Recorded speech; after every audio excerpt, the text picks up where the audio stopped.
Whoops, I'm leaning forward. Hi, I'm Jamie. Welcome to SciFi Vision Presents Phantom Access. Here comes Karen for our Severed Mind segment here to talk about Severance. We're going to be talking about the second episode of the second season.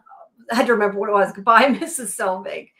And I am like so spastic today. So I'm like the most unorganized person, but we'll get it. If you're listening to this and you haven't, please take a moment to like and to subscribe to the channel. I put the Discord link. It should already be, it's already pinned to the chat. Make sure you join our Discord because an hour before we do this every week, we have our watch party at 8 p.m. Eastern. So you can watch the episode right before you get here. And apparently, according to David, it's Australia Day. So yeah, happy Australia Day. Oi, oi, oi. There we go. All right. Well, what did you think about this episode? You're muted, by the way. There we go. I thought this was pretty good. This was, getting the band back together, and we saw how everyone came to work there, and we sort of confirmed, last week, you said several times, you said, they brought them back because Mark asked, and I was like, well, Jamie, we don't really know why they brought them back, but, maybe it was a slip. Maybe you knew because you'd seen the second episode. They did bring everybody back so that Mark would finish Cold Harbor. Mark,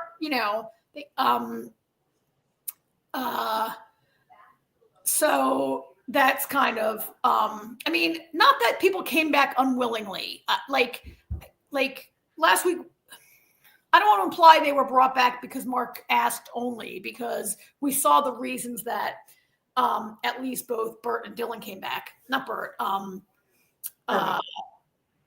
Irving and Dylan came back. So it was like a good catching up. I still don't think 5 months has gone by. And then we saw a lot of Helena.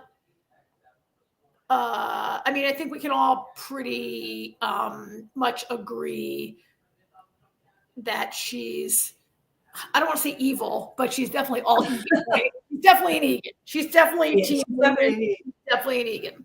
So, I thought it was pretty good. And we haven't even talked about the new, you texted me, we're like, make sure you watch the opening credits. Don't skip them. It's all new, which we could have a whole hour podcast just about that. So that we probably could. Pretty exciting.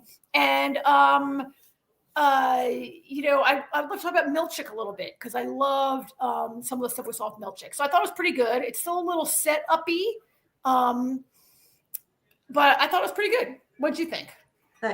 Sorry, I was answering somebody that asked me a question.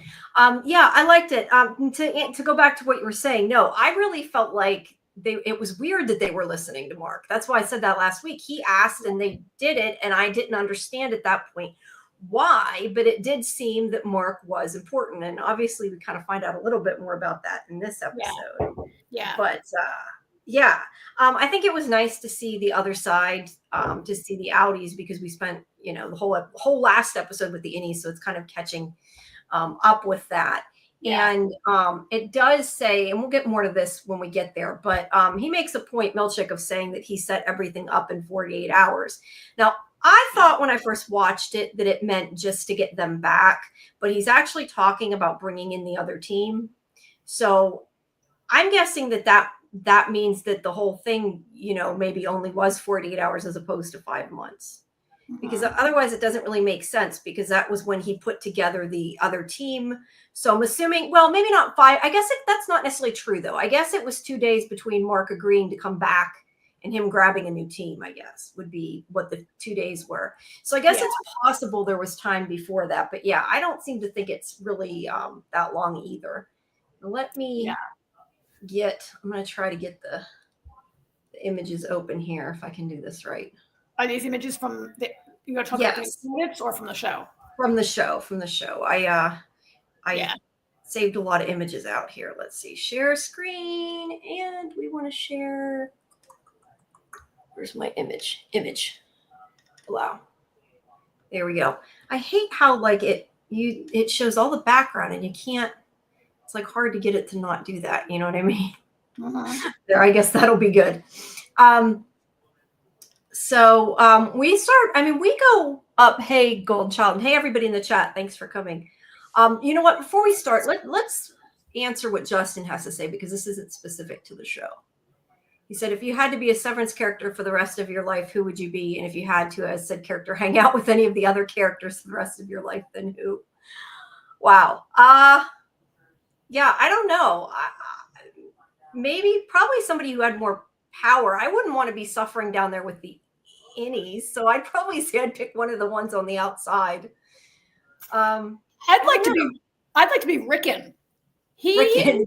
That's a good one. He lives in like his own little world. And it seems like a really great place to live inside Rickon's head. Yeah, no, that's a good one. I was thinking maybe Miss Cobell, because at least she's on the outside, but she's got a lot of stuff going down. So actually, Rickon's probably a better answer. But hang out with any of the characters, I don't know. Maybe, I mean, Dylan would keep you laughing, that's for sure. I think I'd probably get along the best with either Helly or Mark, but yeah, I don't know. I think maybe Dylan. I don't think either Mark Scout on the outside or Mark S on the inside, I don't think are particularly, I mean, Mark S on the outside, Scout, is definitely not that. I wouldn't want to go out for a drink with him. He's very, and not just because he's grieving and depressed, but he just doesn't seem like that interesting a guy. Mark S is a little, I mean, any of it, of all the innies, Helly's the only one who really exhibited a lot of curiosity and like, yeah. No, I meant their innies. I mean, I don't know. I think I would get along okay with Mark S, but yeah, probably Helly more so. Because he's too wanting to just sit and do work all day. But like I said, Dylan's innie would keep you laughing. That's for sure. Not Audi Dylan. He's not all that cool. All City says. Yeah. Innie Dylan's a lot cooler. Yeah, I don't know. I think probably Innie Helly would be the person I'd hang out with. I like your idea of Rickon. I'm just going to steal Rickon for who I'd be. I think he's got money and he's, seems to be happy and he's got his book and everything else. And yeah, he seems happy here. So as I was going to say, so when we start, where'd you go? Karen disappeared. Okay, well, we'll give her a second to come back. Something went wrong. Whoop, there she is. You got it. Wait. Here, I'll add you to the stage. There you go. You're on. My internet froze and everything was spinning. Okay. About that. It's okay. I was just going to say how I like how they really, I mean, they pick up right again moments from the OTC protocol like they did in the last one, but we're seeing the other side, that they have a kind of all those little flashes showing that they picked up in the same place. And, his sister realizes he's woken up. I don't know. I know his sister asked him what her name is, and he makes a joke about Persephone. I was trying to think and connect if Persephone had any relevance to the show, which I guess Persephone is queen of the underworld. I'm not sure. No, Persephone was held in the underworld against her will. She was kidnapped and brought to the underworld, and then eventually, as the myth goes on, she's allowed to come to the upper world for a few months every year. And when her mother, that's right, her mother Demeter grieves for her. Her mother is the goddess of the seasons or whatever, or the harvest. I forget what she is. But when she's in the underworld and her mother's grieving, we have winter. And when she comes up out of the underworld, we have spring. And it's such a metaphor for the Ings and the Outies, right? Yeah, because they don't get to come up for much of their life into the world. In the chat could maybe illuminate my quick version of that myth. But I mean, she would go to the underworld, and then eventually she was allowed to come for a few months of the year. It's absolutely, it's crazy that Mark says that. Is he, I'm not sure if that was it's for our benefit, probably. Is it a pre-existing joke between them, or does he make that joke on the spot, Yeah, I think it seemed like it was a pre-existing joke between them, but I think the meaning was probably more for us. I mean, I could be wrong, but yeah. The innies only get to live every so many days of the year, and that's their full life. So that definitely tracks. I was going to say, hey, I guess Fletcher says, hey, Luminolix. Lumenaholics. I'm not sure how to say it. Lumen. And David says it's Sevies, so I don't know. I'm not sure which. I haven't heard anybody say either for sure, but there you go. Hi, Sevies. Now, Fletcher makes an interesting point. He says, I'm really starting to think they've all been severed before and possibly multiple times. Cobell had a weird connection with Audi Mark. Bert and Irving for sure have a deeper connection also. I'm assuming that he means the two Audis, Bert and Irving. And I keep wanting to say Bert and Ernie. Bert and Irving. Yeah. Well, I don't know. The two innies were instantly drawn to each other in a way that was like a love at first sight kind of thing, but maybe beyond that. Like, I get that. Like, had they been severed before, had they met each other before, had they had a love affair before or a relationship before, at that made it like that instant connection that they have. Because it was like instant. It was immediate, right? Yeah, that still is a possibility, what he's saying. And I've kind of wondered sometimes, and I think I've mentioned this before, if some of the people on the outside are like maybe partially severed, because we know that like Cobell and Milchek, they're on the outside, so they're not per se severed, like, you know, for work or whatever. But I don't know. I just wondered if it's still possible that there could be like a fraction of their life severed off, and that's why they're like so because they're still, especially Milchek is like so robotic, and they both speak very oddly, although a lot of that I think is all the praise cure stuff. It's their cult way of talking. I don't know, but yeah, it's interesting. I wonder if they can. I mean, you have to wonder if they sever somebody just to have a baby, that, you know, it may have other uses, but I mean, I don't know. I mean, I think they're trying to control people by, you know, controlling their innies or whatever. That thing with the congressman's wife having a baby, I feel like is an outlier. That's like an abuse of power by rich people in the know. I don't think it's a policy of Lumen to let people do that. I think this one person who's like on the board, like got in there and abused it in this way. I don't necessarily think that's or maybe it's the beginning of like, I mean, how much money could Lumen make off things like that, right? Like, how many people have never had a baby, but I bet plenty would be like, oh, I'd pay a certain amount of money to just I'm sure they would. Right. Yeah.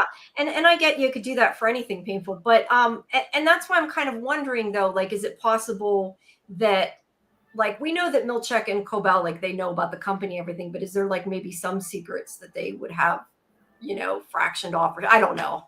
I've just been saying that for whatever reason. I'm not even sure where I got it. I mean, for me, that's not something I feel like I've seen on the screen. No, it's just me like making up stuff. It's a speculation category. Yes, it's definitely speculation, and I'm not even sure where it comes from. But Fletcher says, somehow I think the new assistant, he means Miss Wong, could be Mark and Gemma's daughter.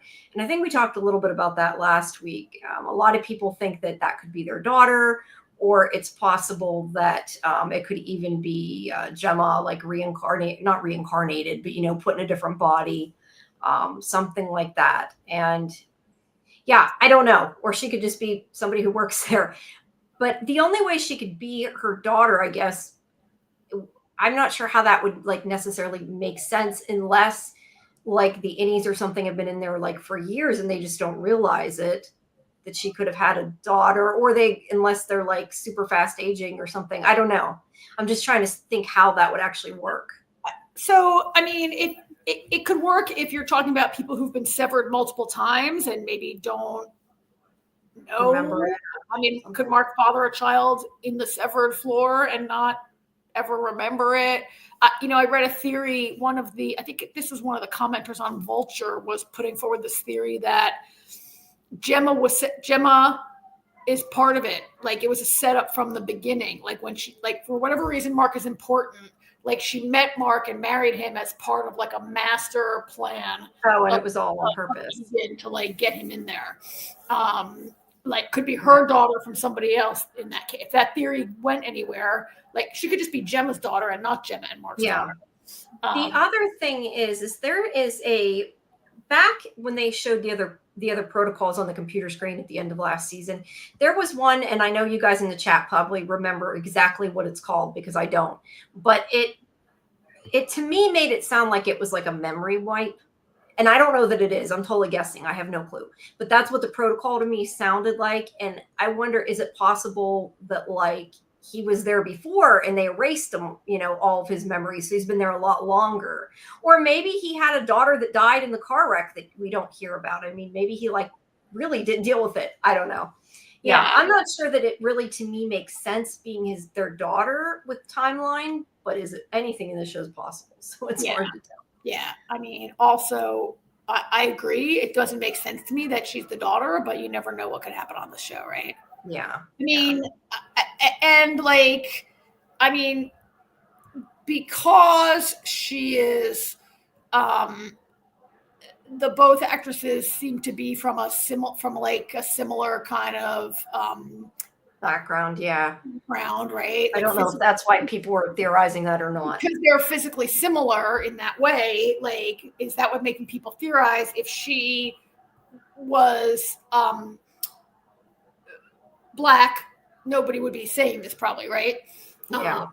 So, like, I mean, that could go either way. That could be like she could be cast that way on purpose for her resemblance to one of her supposed parents. I don't know. Or it could just be, coincidence and have nothing to do with that. Yeah. I guess I'll find out. Let's see. I want to get a little bit more into it before we jump into some of these and go too far. I'm seeing. Okay.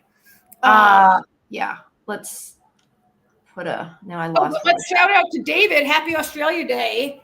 Yeah. I was gonna go to an Australian brewery today, but I had to go shop for a car instead. Sorry. Well, getting a car isn't an unfun thing. My friends were all going out for Australia Day, even though none of us is Australian. And I had to go car shopping. That's hilarious. As we said, I'm just going through here the episode. Mark, I guess the point of the first scene is that Mark doesn't, he's coming back, the Audi Mark, and trying to find out what's going on. And Rickon is trying to convince them. I don't want to say trying to convince them. Rickon believes that him saying she's alive is in reference to the baby that they were looking for, Eleanor. And his wife, Mark's sister, Devin, doesn't seem too sure about that. She's kind of thinking maybe he's talking about Gemma because he was, as you can see, holding the picture frame when it happened. And they don't really know because they can't talk to Mark. Well, and to David's point, I don't understand why they would jump to the conclusion Mark meant the baby was alive instead of the wife. Like, they didn't even want to consider it. Last week, I talked about how I don't believe Rickon is really any part of Severance. Like, is he the whole theory that Rickon is a secret Egan? I really threw cold water on that, and I don't agree with it. But the fact that Rickon was so quick to be like, he meant the baby is alive because we saved the baby or whatever, and I feel like that could give some ammo to that theory. Like, why was Rickon so trying to make Mark? Maybe he's not a secret Egan, but does Rickon have some knowledge? Or is Rickon just so self-absorbed that, of course, whatever Mark was talking about was related to Rickon? And, of course, it was about Rickon's child, right? That's more what I think, because he kept going on his conversation with himself while they were talking. I mean, he doesn't even seem to really be listening. He's like, oh, it doesn't matter that my party's going to be rescheduled. We'll reschedule it. It'll be fine. And, they're having this, meaningful conversation. As for him jumping to conclusions, Mark, I can see a normal person assuming it doesn't mean your dead wife is alive, because that's kind of like a what the hell you don't expect. But Devin at least is sort of like, are we sure this is what you're talking about? It made it seem like he was talking about Gemma. Mm-hmm. So she's not quite letting it go. And then we get this other scene with, I have too many windows open, sorry, with Helena on the outside. And, I find it interesting. I sometimes get confused with what they're trying to say with the whole color theory, because the outside world was usually red tinted, and even in Rickon's house it's sort of more red tinted, but these scenes in these buildings are totally blue, cool tinted again. So I don't know if it has a meaning that it is, but it doesn't look red tinted. But she's there, and Drummond and her father come in, and her father is very mad about what happened, which is kind of a little bit surprising, because he knows it's her Annie that did it, or at least I assume he knows that they're just lying to the public. But he calls her a fetid moppet. he's not amused. Yeah.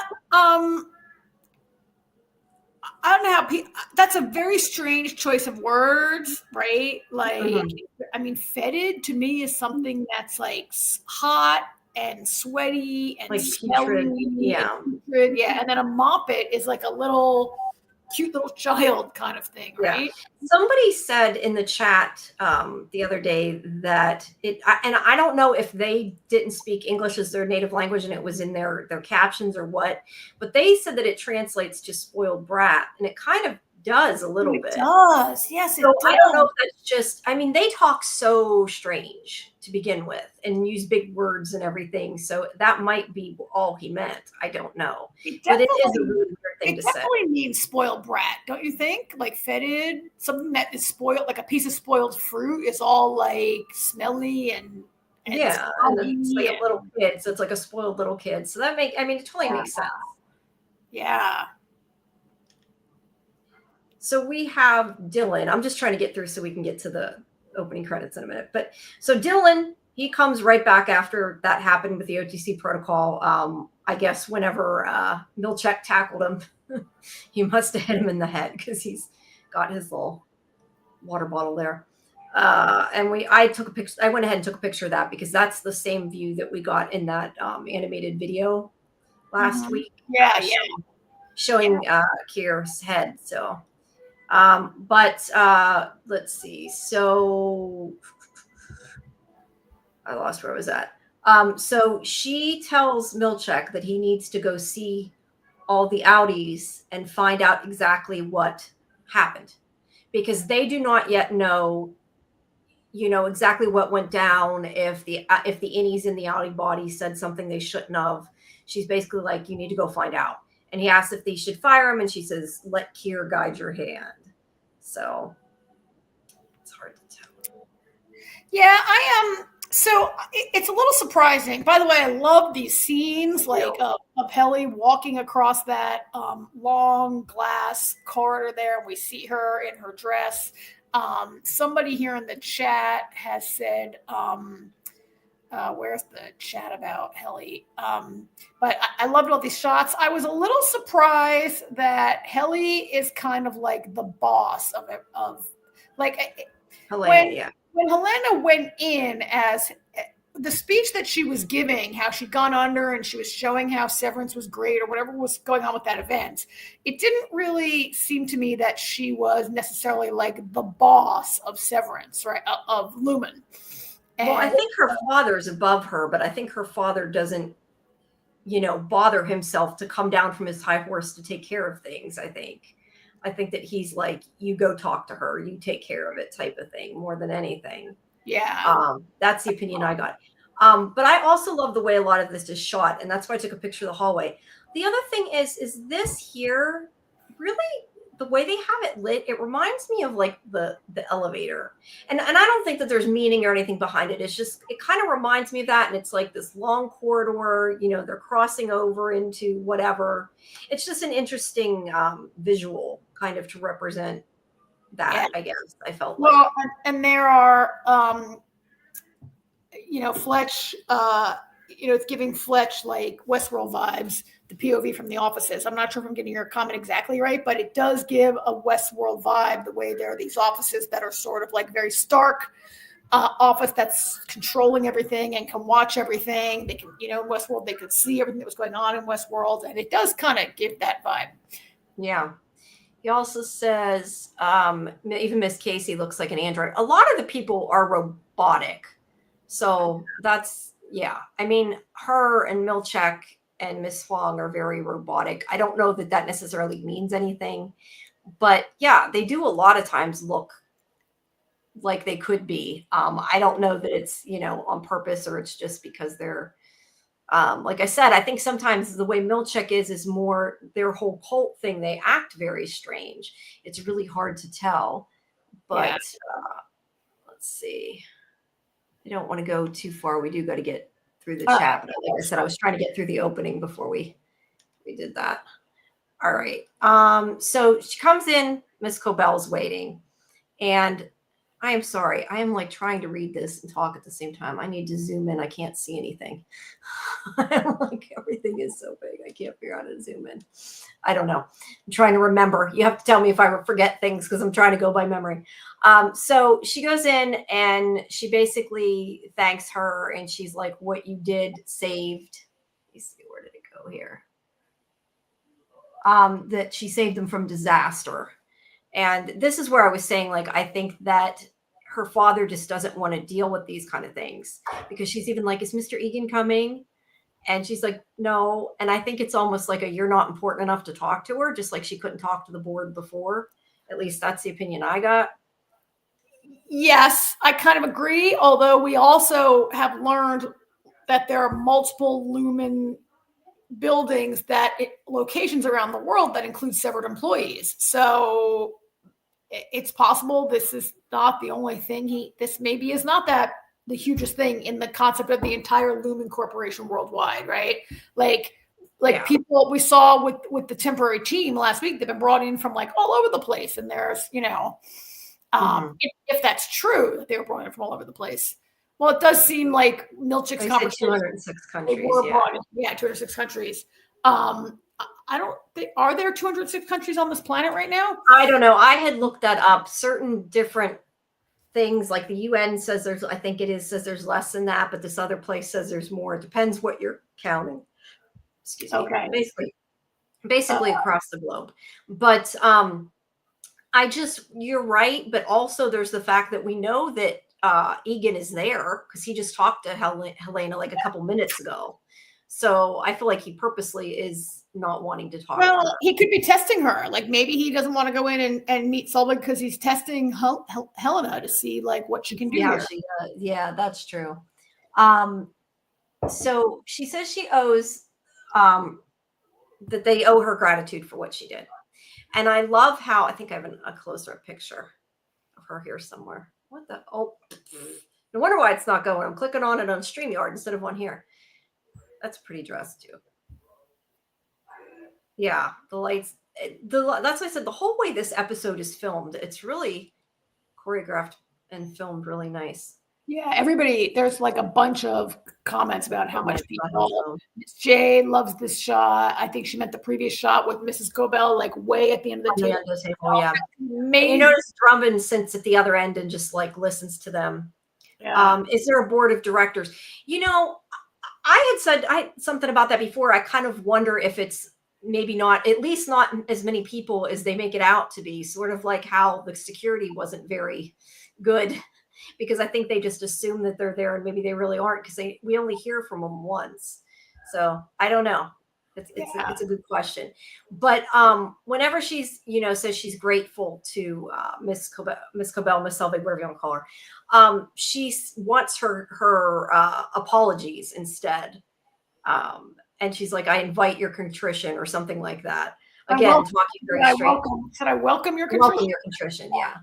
Yeah. Also, not I accept your apology. I welcome your contrition, right? Like very interesting choice of dialogue. It is. I almost wondered though if that was sort of a Keir Egan type thing. Yeah, the way we'll let you atone for it type, like more something they say. Because I don't know, to me it almost seemed more like something that they tend to say as opposed to like something she said. Yeah. Does that make sense what I'm saying? I don't know. That's what I kind of wondered. But she's obviously pissed off. And what I love most about, Patricia Arquette is amazing in this scene, and you can she is seething. Like anger is coming off her like rays of heat that I can almost see on the screen. Yeah, and I feel like Helena should be shaking because I don't think you want to piss her off. I really don't. Her anger was palpable and really like frightening. And when Mrs. Cobell says, "You fear me," and Helena says, "We don't fear anything." And I felt like, oh my God, you just like laid a challenge down to Mrs. Yeah, like Cobell. Maybe you should. That is kind of what it seems like. Like maybe you should. But also, she says, okay, so basically she's like, we're going to hire you back because you showed you were loyal to us even when this went down, even though you were fired, you kept your loyalty, you helped us. And they want to make her the head, give her a promotion, make her the head of the Severance Advisory Council. And she said, "Oh, I've never heard of this." And it's very clear, in my opinion, that they created a title just to keep her out of the way. They're like, "We'll give you a better job, and you'll be in charge of things," but they really don't want her there because she's like, "No, I want to run the severed floor." And they're like, "We've already given that to Milchek." Yeah, I think it was very almost condescending, but like they're trying to make it like she's important, but they really don't trust her still. it made me think. So I agree with you totally. It's a fake job to push her aside, but it made me think of uh last week when they played the Keanu Reeves video where they told the innies, "Oh, we're making all these changes that are for your well-being, and we're really going to try to like take better care, and you guys have a say," and blah blah blah. And I got to thinking, is this the kind of thing they're trying to push Mrs. Cobell into? Like the Severance Advisory Council kind of sounded like that, but you're right. There's Helly doesn't say like, "Oh, it's new," like Helena, not Helly. But when Mrs. Cobell says, "I've never heard of that," there's no like, "Oh, it's new. It's a new division. It's going to be great." There's like zero. It's basically. Well, yeah, she says it's a brand new initiative and you'll be spearheading its formation. And your expertise is greatly valued. It just sounds like a bunch of bullshit to me. Yeah. There's no actual like job offer. There's no like job there. Yeah. It's like, we're appreciative, but we don't want you here, basically. Yeah. And I don't know. I mean, like you said, she's seething, and I just feel like she's not somebody you want to make an enemy of. And maybe Helena should be a little scared. Because I think, like, as a viewer, like, I feel scared. Like, not for real, but you know what I mean. Like, she's very, she commands presence, and I feel like she needs to listen to her somewhat a little more. That maybe she shouldn't. And I question though, do we think she is that loyal though? That's my other question, because I kind of wondered somewhat through last season. Granted, I watched the whole season quickly, but when she was trying to find out about, could there be reintegration and all that, there was part of me that wondered if it's possible that she was trying to actually find out about it because she's like working with the other side, trying to reintegrate people, and maybe it's not even true, and that's why she's not telling them. Or is she so loyal to Kier that she really is like blindly faithful? I'm not sure. The job offer was to have her control. She knew they were scared of her. Keep your enemies close. Yeah, I agree. And I think that they thought that they could shut her up by doing what they did. Where Milchek, they can control a little better. Yeah. I would say, Jamie, in answer to your previous comment, that for most of season 1, I thought that Mrs. Cobell was a true believer, all up in the cult of Kier or whatever it is. Do you think she's a true believer in Lumen, I guess, is the question, because Kier isn't necessarily Lumen. I absolutely believed all of it. Do you hear that music behind me? I have to go yell at my dad for playing. No, you're fine. I don't hear it. Volume 50. It's like a Western from the 50s with that dramatic music I hear in the background. Watching Westworld. Okay. It was when Mrs. Selvig destroys the shrine in the season finale that really started to make more clear in my mind that maybe she's there to find something out, to learn something. I don't think she's a true subversive rebel trying to take them down, but like I think she has her own agenda there. That's fair. Yeah. I don't know that we've talked before about that breathing tube that seems to belong to her mother, and the whole I had told you about the Lexington letter, and is it possible that she's trying to find out something for that purpose? I don't know, but yeah, I don't know. I just, as much as she seems to be blindly faithful to Kier, I feel like Lumen is kind of, I don't know, like it's wrapped up in there, but I feel like if they piss her off enough, I don't know. Yeah. Yeah. I mean, she's dangerous because she knows so much, right? And so I think that's why they want to control her. That's why they want to keep her in house, right? Like outside, she's a loose cannon that they can't really control, and they need to keep an eye on her. Yeah, I think so. So that's just like her saying that she is sorry. And she's like, my father's sorry, the board's sorry, and I don't think she's sorry at all. And I think she knows that. We do intersperse with all these clips see Milchek riding his motorcycle. Yeah. Oh my God. Can we just talk about Milchek on his motorcycle? Yeah. Because everything about that was incredible. Like, first of all, who really thought that Milchick was a motorcycle guy? I thought he was like a smart car guy, or I don't know, like a Chevy Volt kind of guy or something. I didn't think he was a motorcycle guy. And that leather motorcycle jacket is very chic and very awesome, right? Like, what? Like, I want to like a different Milchick. Like it doesn't track somehow. Yeah, like what is his life outside of the Lubin building? I'd really like to know. Yeah, very interesting. And also, and I marked this down. I didn't take a picture of it though, just because I ran out of time taking pictures. I was trying to do too many things. But there's a billboard in the background. I don't know if it's supposed to be a band or if it has something to do with Kier or Lumen. I don't know. But it said I wrote down what it said at least. And it more stuck out because of we know a Dieter that's usually in the chat. But it said Dieter's brother live, no minimum. So I don't know. That to me sounds like a concert, but I don't know. Yeah. At any rate, maybe they know somebody with that name. Let's see. Okay, so then let's you know what? Before we go on, let's answer a couple of these things in the chat because we're going to end up way put behind. Some stars up, Jamie, for some stuff that we might want to check. Yeah. Fletcher's saying they had a connection because the moment Irving and Bert started to connect, they took Bert out of Lumen immediately. We were talking earlier about that. Yeah, they did take Bert and retire him, and it did seem a little, I don't know, like that there was more to it when they retired him. Did you feel like that? I mean, I definitely felt that it was because Irving and Bert were getting too close, and I think it might be said they might have said at one point there's no actual rule against it, or maybe there is a rule against an interoffice romance down there. I'm not sure, but they were getting very close and very like trying to spend more time in each other's departments, which maybe was the real threat there, right? Like everyone is so compartmentalized and they're constantly seeking each other out was part of the issue. Jamie, I'm going to be back in 1 second, okay, while you answer that. Okay. Yeah. I was going to say they even have fake paintings and everything trying to make the different teams scared of each other.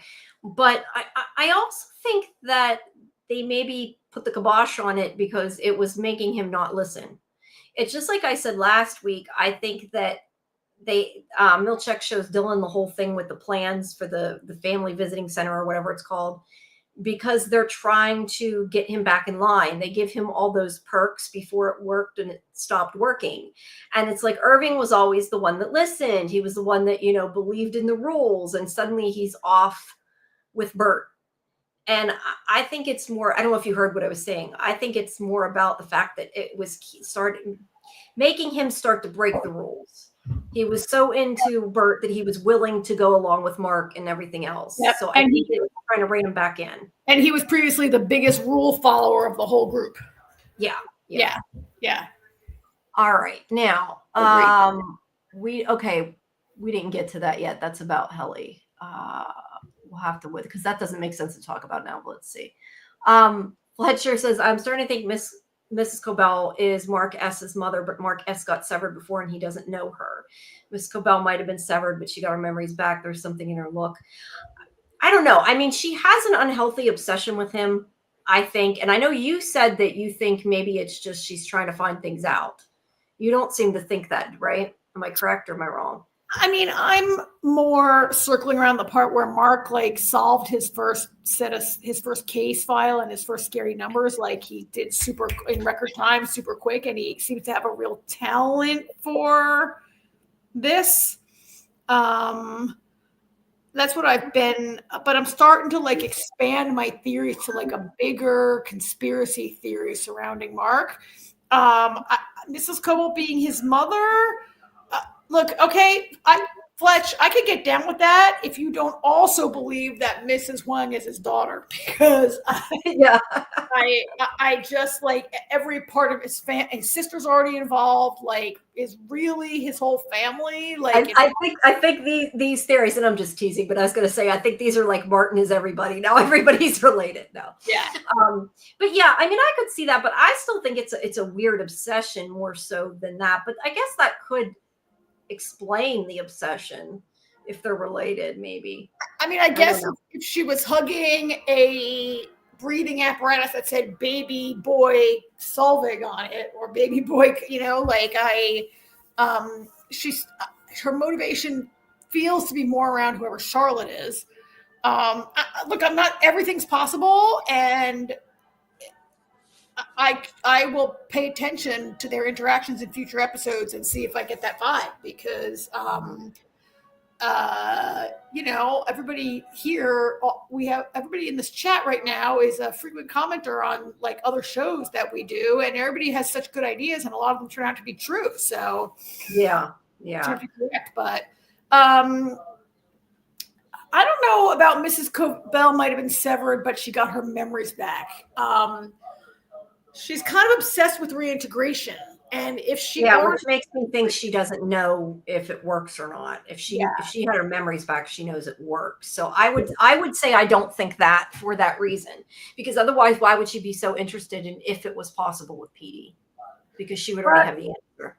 But it's possible Fletch could be back here in 3 weeks, writing in all caps, "I told you so." Yes, it's definitely possible. Okay, David's saying, I don't know. That might have been in reference to what I was saying before, maybe. I don't know. Can you be there and not be severed once you're already severed? This is related to a conversation we're going to have later about Helly coming down and returning, and how you don't hear the ring in the elevator. Is it Helly or is it Helena? That's related to probably, I think, to a later conversation. Or this could be related to the theories that, has Gemma been severed multiple times? Has Mark been severed multiple times? If you've been, or the thing we're going to talk about, Helly. So let's set that aside for a second. Yeah, I know. I'm setting all this stuff about Helly versus Helena outside. Or outside. I'm setting it outside. I'm setting it for after. Fletcher, though, does say he likes it. Milchek calls the innies by their first names, the outies by their last names. Yeah, he does do that. I also think it's kind of weird how they don't want them to know their first names. I don't know if it's more like they don't want them to be personal with their them. last names, you mean? Mark S. No, I mean that I also find it interesting that like Mr. Milchek doesn't want them to know his name Seth. Like, is it more of having no personal information? Yeah. Because like in any workplace I've worked in, like I've never had a boss that made me call them Mr. or Mrs. Like maybe when I was a babysitter and you'd be like, "Yes, Mrs. Smith." Like I can be there at 6. Well, I mean, but since I'm grown up, every person in the workplace goes by their first name.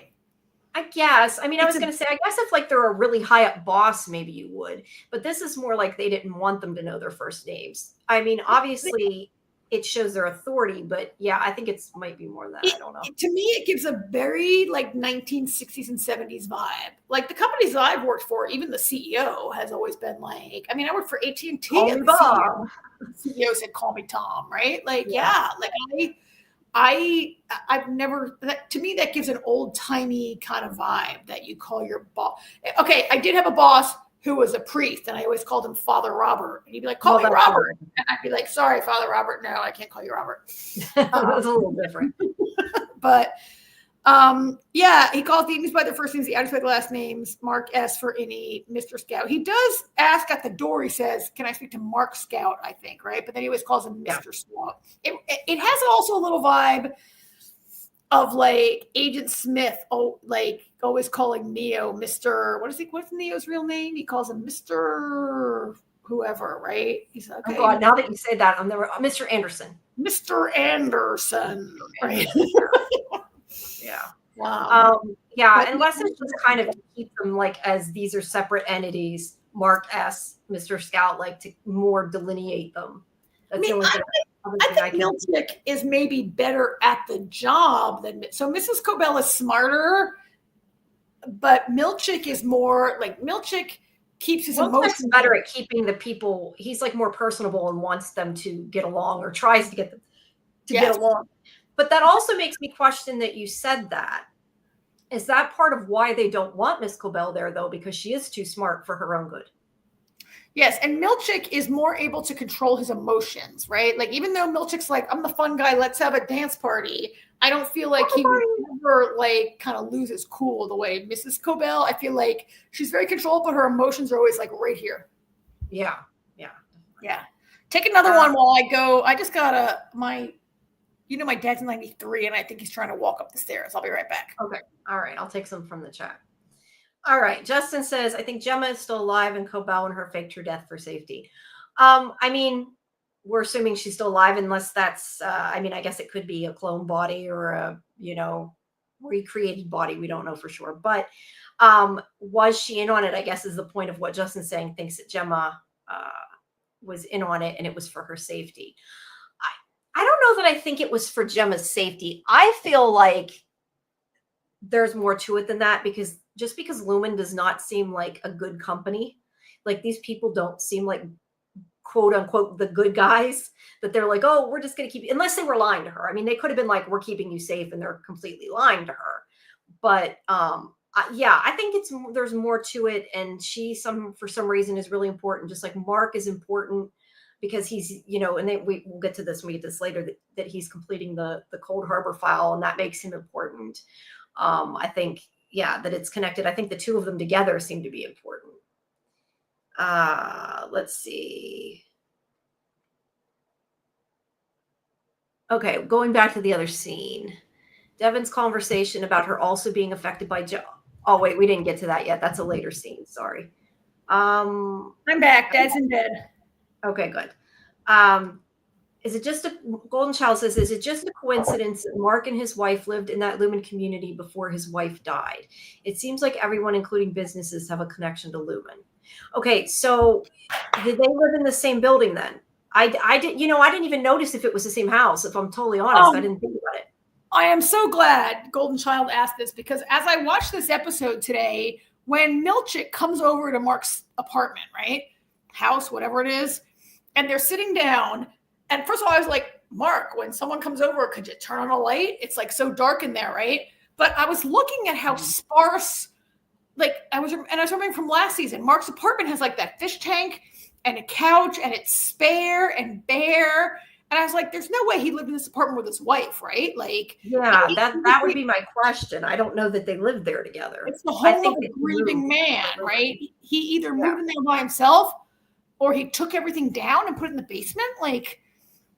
That's right, because they do have the box in the basement that we know about. But he could have moved that from his old house. Yeah, so it could be he took stuff down because the memory was too painful. But I have to question, is it like they're required to live there because they work for Lumen? But it looks like Rickon and Devin also live in the same town, right? Yeah, but I don't think they live in that street or whatever. I don't want to say it's not an apartment complex. I keep going to say that, but it's Irving that lives in a townhouse. Yeah, Mark lives in like a townhome. I mean, he definitely drives his car to get to Devin's house. So could she live in does she live in a non-Keir town?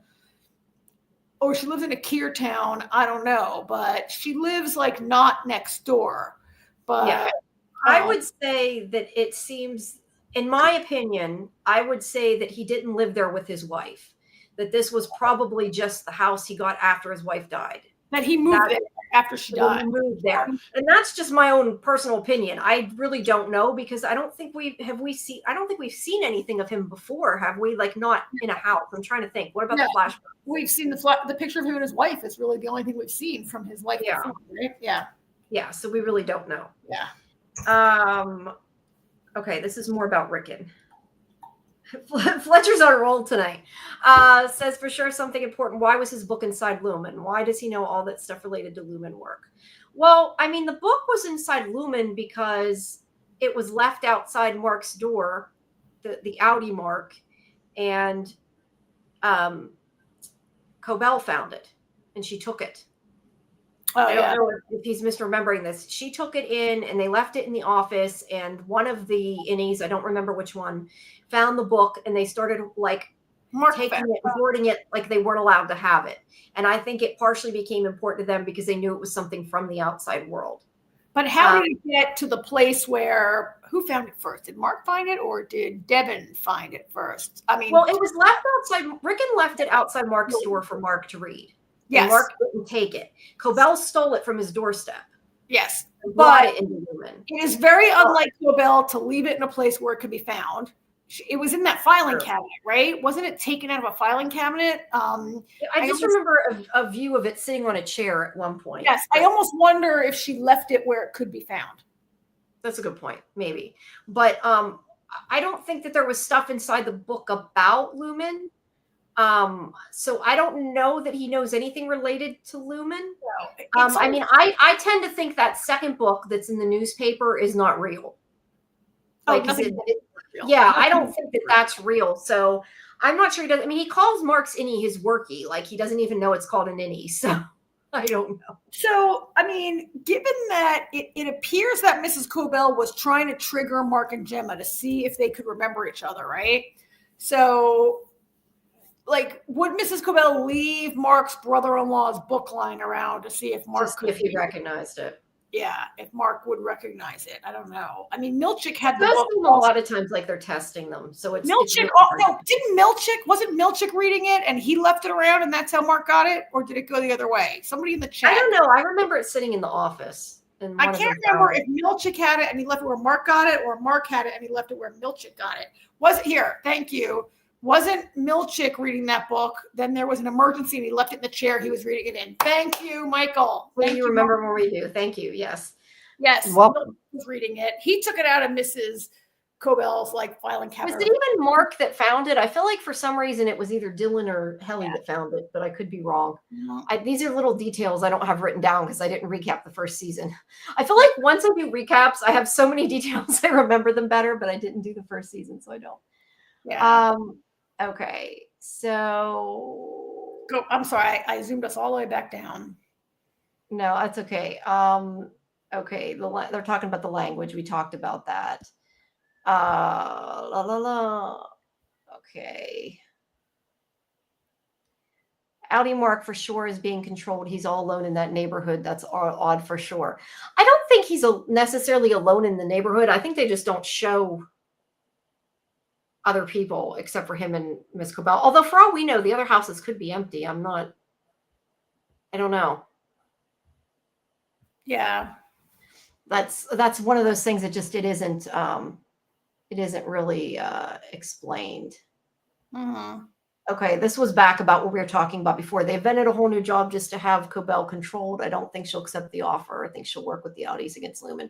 And that's why I said I think that that's a possibility because I don't I think they shouldn't piss her off, in my opinion.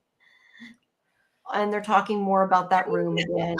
Don't piss her off. I mean, she's not going to go like Rambo on them. No. But I just feel like I don't know that I question would she keep her loyalty, just because I feel like she's somebody that if you piss her off enough, she might do something just to be vindictive.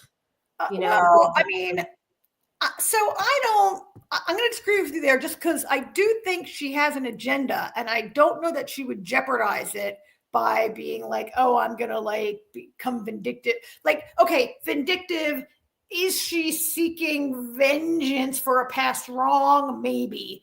But I don't think that Helena being a jerk to her is going to trigger her to get off her path of whatever she's on. No, but I could see her, I guess, doing something nasty, though, at least. Just because, I don't know, she just seems like somebody you don't want to cross. Now, I'm not sure I'm not even sure how to say this name. Toffiklifra heard episode 4 is going to be a peak. I'm not sure what they mean by a peak. I don't know, but if there's maybe something, a peak excitement, peak. Yeah, I mean, there's 10 episodes, so it's not the midway point yet. No, it could be a great episode. I'll look out for that, but.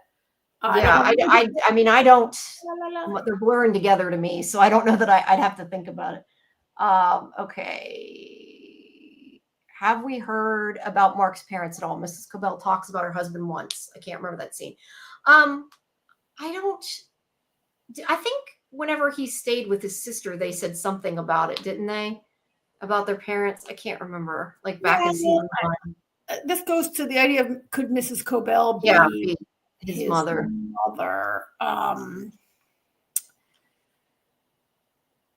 Yeah, I don't I don't think I'm not aware that I've learned anything about Mark's parents that I need to remember or that was important to me. I did binge the first season pretty quick, and it's Yeah, I did too.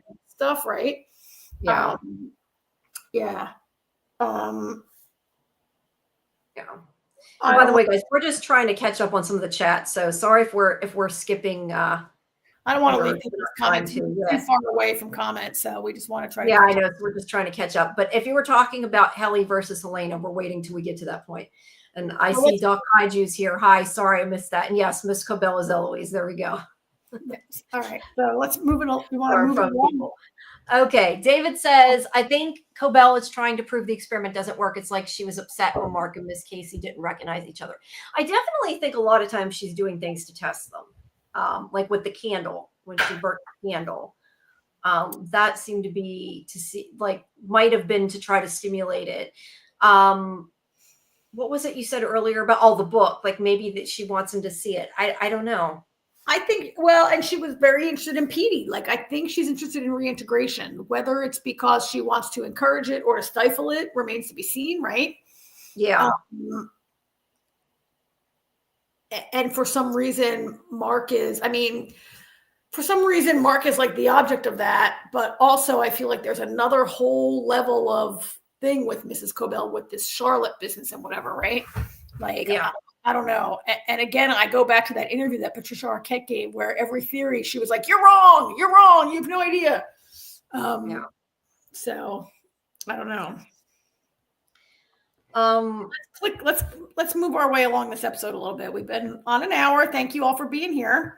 Yes. And we will try to there's a lot of comments in the chat. We will eventually get there. I was just going to bring in really quick the one that Doc Kaiju said.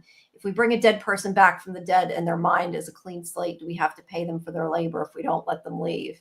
Maybe they keep wiping their mind even. Well, I mean, that's an issue because we didn't get to the part where people get fired yet and what that might mean for them to be fired. But we see that Dylan needs to find a new job right away to support his family, right? Yeah. Yeah. I mean, I assume that they got paid for the work they did. Beyond that, I don't know. I mean, I do think that there's, and there's some comments in the chat that we might come back to. We circled around it last week, the idea that this company was founded in 1865, the year slavery was abolished in this country. There are people who are like doing jobs they don't know what they do. How do you value your labor when you don't know what your job is? Like, how much do we think Mark gets paid? How much would you have to get paid to sever a part of your brain? And how do you know how to value your labor if you don't know what you do all day long, right? Like, if I don't know what your job is, how can I? He later in the episode offers him more money. And I know at one point Irving says if he did something, when he says he's fired, he's like, I could pay for it. So it's implied they give him a decent amount of money, I would assume. And yet none of them appears to be like, Mark's not a single guy who's severed. He's not living large, right? Is he? Right. Although he's living in their housing complex. So I don't know. I mean, maybe they have to live. Doesn't mean it's free, right? There's a long history of company towns making most of their money by charging the workers for, but we might come around to that. There's more in the chat about that, about like the value of labor. Yeah. And I was going to say, they meant peak equals best episode, according to Justin. I don't know which one. I would have to really think about it to know which one I thought was the best. Because like I said, I kind of watch them all together. So it's hard for me to remember which is which. I'd have to go back and think about it. I liked the whole season though. That's all I can say. Is that I did enjoy the full season. All right. Now let us move forward through this a little bit and get to this next scene I wanted to talk about, which is that Helly is making a video saying that where she was at that gala that she said that she made a poor decision to consume alcohol while on a non-lumen medication for an arm rash, and it had an inebriating effect, and she's saying the things that she said weren't true. So she's trying to say that it wasn't really Helly, which begs the question again of whether this whole reform thing and them saying, oh, they're famous, everybody knows about you. And I mean, that to me right there kind of proves that the outside world doesn't know about what they did, because otherwise, why is she making this PR video saying it didn't really happen? I mean, because it got out. To me, the outside world might have had some cell phone video of that. I mean, obviously it got out, right? You think right, but I'm saying the whole idea of this is an okay thing and they're famous now and there's a reform and everything, I feel like it's more, to me, seems like they're trying to cover it up. Oh yeah. So so I subscribe to the Vulture Severance Club, and I mentioned this week that they have different columnists from New York Magazine commenting on Severance. And this week they talked to a crisis PR specialist, and they asked, like, what do you think of Lumen's crisis public relations plan? And basically they said it was a terrible idea to have Helena make this video. You should never, like, so much about this is just not a good idea to do. Starting with, you should never release a lengthy video that could easily be cut up and repurposed and used and your words taken out of context. And I mean, but I don't think that's, as you watch this, we should have a conversation at some point about when we think this show is taking place, which I get like an 80s, 90s kind of a feeling, maybe. Yeah, that was my question. Like, they definitely have future tech, or not future tech, current tech in the show, because they have cell phones that have big screens. They look like they're fairly new. And I think at one point, something in the show said 2020 on season 1. So I remember thinking it's definitely current. Now, in Lumen is another story. We know that the tech in Lumen is old, but that was what I wanted to talk about here that is very strange to me, is why are they using what looks like very old tech to record this? Because she is on the outside. Like, I understand when they're making maybe a videotape to give to the innies because they have like a VCR there or whatever. So they would maybe record it on older tech in order for it to be, compatible. But this is supposed to be something she's making for people on the outside. So why are they using it? Well, and she's in a Lumen building, but she's outside the severed floor, right? So, like, and did you notice the clicker had a, like, literally that was I had like a clicker like that in 1989, right, where you clicked a button on it and it. Yeah, that was the other thing I was going to say. The security. We didn't get to the security yet, but yeah, I mean, like, the security cameras should be current. They shouldn't be old tech. Because it's not something per se inside. The only thing that I can think for the security cameras, not this, because this still should be new tech, because this is completely outside the severed floor, but maybe whatever's going on in Lumen that like zaps them in the elevator or whatever, or is like on the severed floor, maybe it messes with technology. And that's why, like, maybe the security cameras are like recorded on video, and that's why she's looking at them with that old thing. I don't know, but Fred Sonic has a great theory here that James Egan forced Helena to make the apology video in case something happens to her.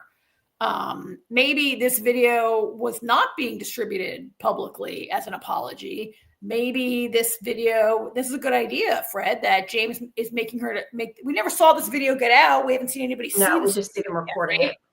Like, right. Is this almost like a hostage video that he forced her to make, and he's got in his pocket in case like something happens to her, and he can be like, oh, look, she was already drinking too heavily, or I don't know what it would be for, but yeah, I mean, that's a good idea. That is a really good theory there. And yeah, All City was saying it is current day to the phones, and that's why I said I do think that it's current day. But yeah, I'm not sure why they're using this super old laptop tech, recording tech outside of Lumen. I mean, it may not be outside of Lumen, but it's outside of the severed floor, we're assuming. So it's odd to me. Like I said, maybe the security cameras, maybe they have to be old cameras. And that's why her watching the footage is on like a VCR or whatever. Because let's be honest, it's hard to find a VCR. So I could see that technology could be old if for some reason they can't use new security systems. But this part, I really don't understand why they're using that. So there's her screen. No, so this is when Milchek goes to see Irving, and that's where he won't tell Irving what's going on. Irving kind of catches on. He's trying to fire him. And he's like, if I broke something or whatever, I'll pay for it. And that's where I was saying it's implying at least that he has money. There's Milchick again. And he goes to see Dylan. Now again, look, notice the reflective like all of these scenes, and especially even this episode, just the way things are shot, like it looks like a reflection. This is a gorgeous shot. I mean, those houses are almost identical. The mirror image, it's really incredible. Several people have commented in the chat that the director of this episode, whose name I don't have right away, nobody did in the chat, but this director, it's the first episode of the show this director has helmed, and it's masterful. It's Samuel Donovan. According to Internet Movie Database, it's Samuel Donovan is the director. Thank you. Samuel Donovan, every shot is absolutely gorgeous in this episode. It is. Incredible. It is. So he tells Dylan the same thing, basically, you're fired. And there I go trying to click the picture again that's inside inside the StreamYard. Now, I have a problem with this. What's the problem? He is saying... Okay, he does say to he tries to tell Irving, that he's a good guy. Who's he? Milchick. Milchick, yeah. But he tells Dylan that he was involved in a physical altercation and he was the aggressor, and that's why they're terminating his employment. That to me is bullshit, because they let Zinni do all kinds of things and don't care because. He came out with a bump on his head. Remember, he comes out of the Lumen building with like an ice pack on his head. He was injured when Milchick attacked him to stop him from in the OTC, right? Right. But I guess my point is, I'm not sure why him getting into a fight with somebody would cause them to fire him. I mean, I was going to say Helly tried to kill herself, but I guess she is a different story because she's Helena. But I still am not sure that there is a reason for them to fire him because he was in a fight. Like, it just seems like a bullshit excuse to me. Well, they're not going to tell him because you tried to activate the OTC protocol and you violated all the rules, and they're not going to tell him outing. They got to tell him something. What are they going to tell him? They got to. And I guess that's my point about that they're covering things up, because Dylan, the outie Dylan knows about the protocol, because remember, he woke the innie Dylan up in his closet and told him he did. He talked to him and he said something about it to him. So they have to be aware the protocol exists. Well, at least Dylan is, because of that. Do you remember that when they were in the closet with his son? I don't remember exactly what he said, but he woke him up and he said something about waking him up to the outie Dylan, I believe. Yeah. That's how Innie Dylan found out he had a kid. Innie Dylan was woken up and he had a kid. So, I mean, that's why they're firing him. He's making demands, and he's making demands that he wants to. He's like, can I know my kid's name? How many do I have? Like, he is in some way the most dangerous of the four of them down there, because and I think that's why they made that whole visitor center, to keep him in check, and are saying, we have to find something else to make him listen, to make him want to listen. I don't know though. To me, they're clearly trying to hide it, because if he knows about that protocol, why wouldn't they just say he turned it on? I don't know. I mean, you're not going to tell an outie, I mean, you don't want an outie to start believing that your innie's unhappy. I mean, they had to explain the bump on it, how he left work with a bump on his head and an ice pack, and they had to get rid of him. If you're real world outie Dylan and you don't know anything, it's kind of shitty, but I think it makes sense if I'm Lumen. He's got a bump on the head. He's got to be fired. He's in some ways the most dangerous, because Mark and Helly have expressed zero kind of interest in their outies.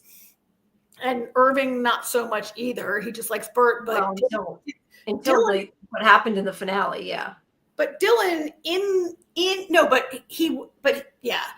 Dylan is the most interested in his other life, and he's the one who did the Dylan. He was previously the best employee. He was super motivated by perks and waffle parties and stuff like that. And now he had to go. And I get it. What David says is why they gave him the extra benefits and milkshake. Told him not to tell the others, divided they fall. Yeah. And that's kind of my point, that once they do bring him back, I think that they're trying to find a new perk to make him fall in line again. Yeah, because that's what motivates him. Yeah. Yeah, he likes getting perks. Does he remind you? I'm not sure who this is in reference to, Justin. Does he remind you of Jack Nicholson's Joker, a bit traumatized and turned evil as a result? I'm not sure who that is in reference to. I mean, So, I don't know Nicholson's Joker, traumatized and turned evil. Like, I don't know. That doesn't. yeah, I'm not sure. That's why I said I'm not sure who that was in reference to. Dylan.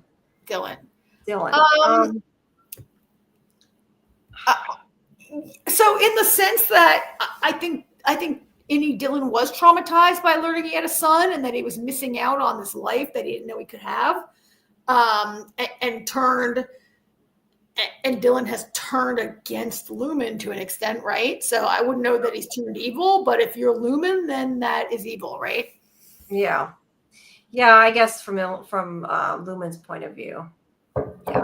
Yeah.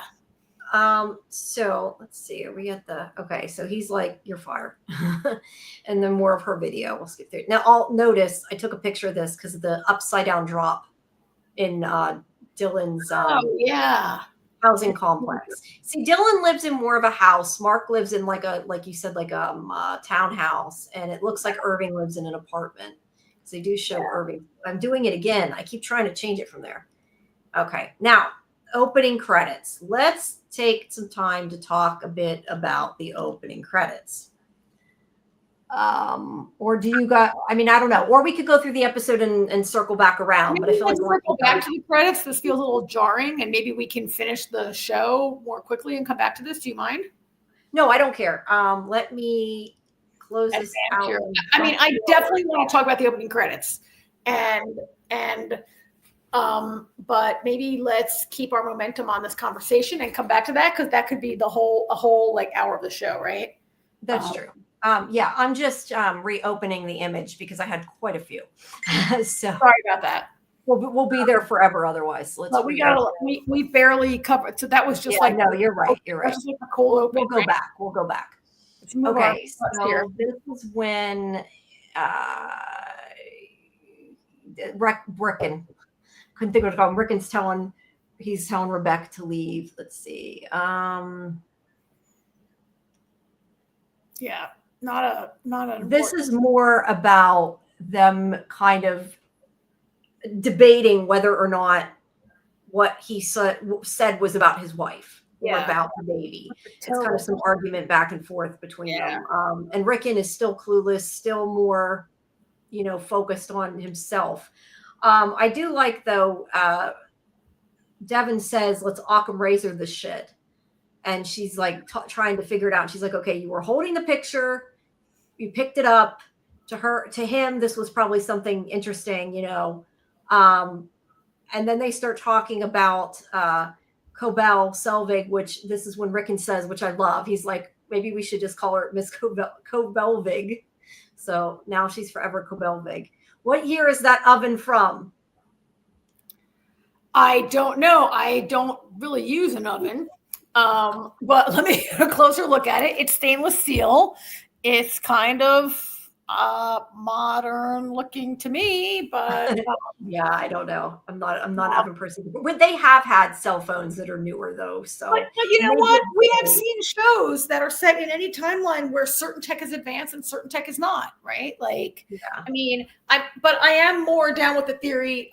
I am more down with the idea that they're purposely using older tech at Lumen for some reason. At Lumen, yes. Considering but you never know, right? Yeah. Also, he also said, don't punish the child. That was a funny line when that Rebecca, who has such a funny name to begin with, Rebecca, instead of Rebecca, says, don't blame the child for that. So, yeah. I appreciate that they have a terrible digital baby who's actually small, instead of most shows use a giant, like 9-month-old baby to play a newborn. So I appreciate it's not a giant actor baby. Yeah, I guess that's one positive. But that's still kind of the same conversation. Now, at one point, Milchek rings the doorbell and Rickon brings him in. That baby is Kier. Yeah, Everyone. There are cure babies in the opening, it seems like. So I don't know. But Milchek comes in and he's like, let's see. Oh, I was also going to say, I do have written here too that when Rickon talks to him, he's like starts talking about Mark's Innie being inspired by the book. That's important to him. Book. But it's true. It's absolutely true. It is true. But I think it's more because they found something from the outside world more than anything. I think it could have been any book. I don't know. I mean, a lot of what Mark read, which sounded like dribble to us, really resonated with Mark, and I can see how. Like, I don't know if it could be any book. If it was, I mean, it was kind of the right. Okay, it could have been any like self-help book or any book like that. It couldn't have been like. It couldn't have been like The Wizard of Oz, or maybe it could have been. I don't know, but. Yeah, it had to be a certain type of book, but I guess I'm saying, like, was it that specific book that did it? I don't know. But it's very clear that Devin does not trust Milchek, which is a good thing. But she covers the picture. Did you notice that? Yes. Covers the picture of Gemma. Now, I'm not sure what that accomplished, though, because clearly they know his wife died. So I don't know if that's just like she doesn't want him to know that Mark's questioning it, maybe. I don't know. I mean, it's entirely possible that Milkshake doesn't know that Miss Casey was Gemma. Yeah. So I don't know that Milkshake. I guess that's true. He may not know what she looks like necessarily, or have connected the dots where if he sees him with the picture, maybe he would. I think it's entirely possible that he's not read in as much as Mrs. Cobell was. Yeah, that's true. Or if Mrs. Cobell was even read in, or she discovered it, right? Yeah. Justin says it shocks me that anyone trusts anyone in that show. Yes. Yeah, I don't think they should trust anybody. Golden Child says, could you imagine if the book was The Secret? I'm not sure what book that is, but I'm sure it would give them. I don't know. Do you know what book that's referring to? I have not read The Secret, no. But we can Google that up real quick and find out, right? Yeah, I know. That's what I was thinking. That's where my next move is Googling. The Secret is a 2006 self-help book based on the earlier film. It is based on the belief of the law of attraction, which claims that thought alone can influence objective circumstances within one's life. Oh, so basically willing things to happen. Yeah, that could be interesting. Yeah, I don't think that they would want him to get that. Yeah. So anyway, my point is that she doesn't trust him rightly. He does tell Mark about the overtime contingency protocol and what happened. I'm guessing that he's telling Mark because he kind of has to tell Mark because they want him back. So he's telling him the truth, hoping it'll make him come back. Also, but no, he's telling Outie Mark. He's not telling any Mark. No, I mean Outie Mark. I meant Outie Mark. Sorry. Yeah. He's telling Outie Mark the truth about what the innies did. I think because he's planning to tell him the truth because he wants him to come back. He also says that they were awake for a period of 39 minutes. Somebody said, and I have not checked, but somebody said the finale time was 39 minutes. So it was like a lot, like the finale was only 39 minutes. Live runtime of how long the episode was. Wow. That's what I heard. I didn't check it. They got that right in this episode. Yeah. Let's see. Dylan, when he's asking them what they know, Dylan's like, if I tell you, are you going to punish any Mark? And he's like, we have no punishments. And even she's like, yeah, right. She's like, uh-huh. Oh, Devin says that. Yeah, you're going to punish Yeah. I love Devin. I mean, we know that their punishment was to make you go in the break room and recite a scripture like 1,000 times until you were like mentally until they thought you believed it. Yeah. Absolutely have punishment. Yeah, and at least she figures that out. She also asked about committing lactation fraud. That was funny, but yeah, that wasn't good. And he's like, oh, she's unwell, and he's blaming her again for a lot of the stuff that's going on. They're throwing her under the bus for everything. But they said she won't come again. Now, Mark doesn't tell him anything either, which I appreciated that even Mark seems to be smart enough not to share with Milchek. Outie Mark seems to be smart enough not to share with him. As much as he knows anything, which he kind of Yeah, that's a good point. But Milchek, on when he's leaving, says that what his innie did was unauthorized and also very brave. I'd hate to reward his courage with non-existence. That's totally brainwashing shit. Like, he's totally trying to get him to do what he wants. It's an Yeah, absolute threat. So it's a threat on two levels, because it's threatening to fire Mark, because if your innie doesn't go in, then you're out. Well, but I think this conversation is about Mark doesn't know if he wants to go back to work. So I don't know there's a threat of firing, because he's saying he doesn't want to come back. It is a threat of firing. It's absolutely a threat of firing. It's threatening your livelihood. Absolutely. It's threatening Mark's livelihood. But it also is threatening, it's interesting, like we saw Helena last season tell Hella you're not a person, but now Milchek is playing on Mark's sympathy for a person, saying like, I'd hate to reward your innie with non-existence. So he's saying if you quit, he dies, is kind of what he's saying. Yeah, it's kind of what he's saying. Yeah. Yeah, he also says that he can, maybe this isn't that part yet.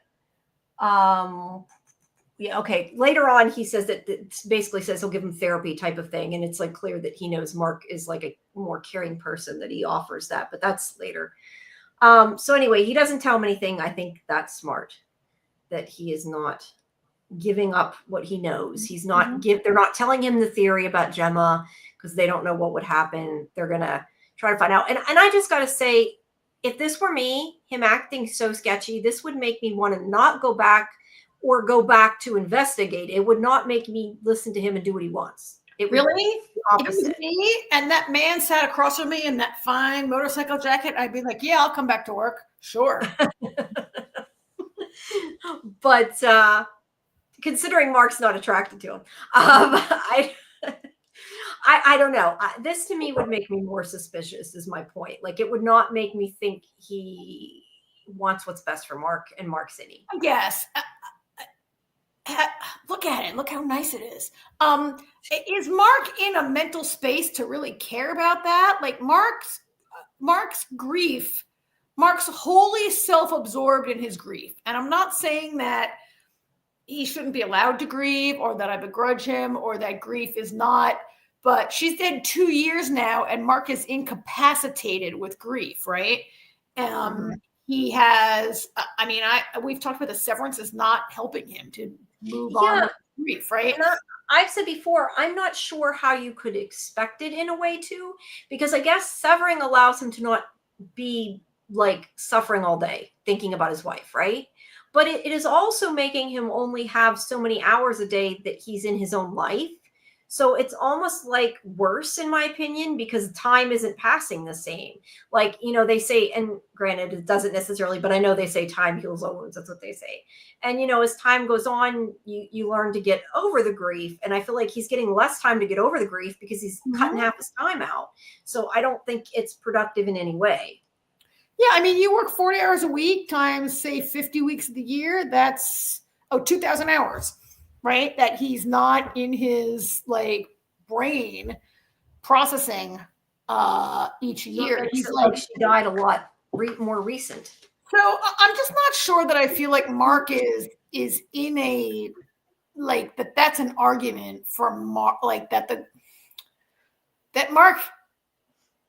Look, I don't think Mark is like Helly, that the way Helly's like, you're not Helena's like, Helly, you're not a person. I don't think Mark Scout even thinks about Mark S even that much. Like, Mark Scout comes home out of that Lumen building and sits on his couch and is depressed and drinks a beer and watches television, and that's it, right?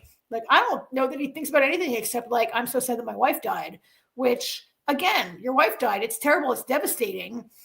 He should be getting therapy instead of being severed. Well, severing your mind is not, and he's like, oh, it's helping me. And it's like, it's a cop. It's like, it's let me be able to function, have a job, and still wallow in my grief all the time. Yeah. It's allowing him to hold down a job, but that's really all it's allowing him to do.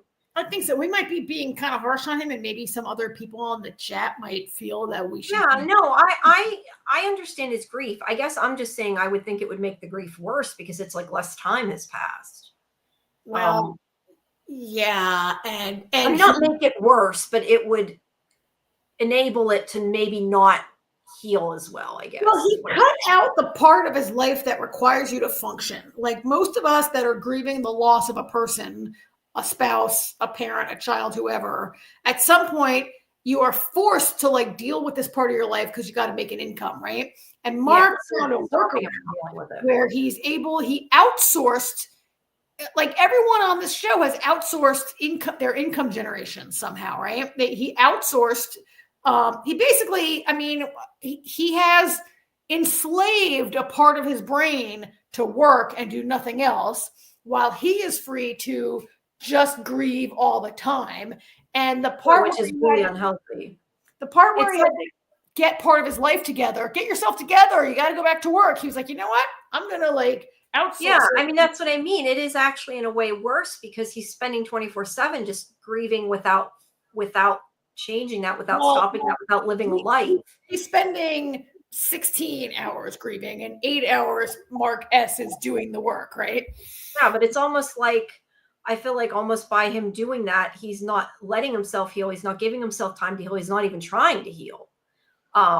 Yeah. I mean, I can understand wanting to do that maybe and thinking it could help, but it doesn't. And the more, Mark is essentially the repressed man. The more he represses, the darker he becomes. I mean, he's definitely repressing it. He's on purpose repressing it. I mean, he's cutting it out completely, so he doesn't have to think about it.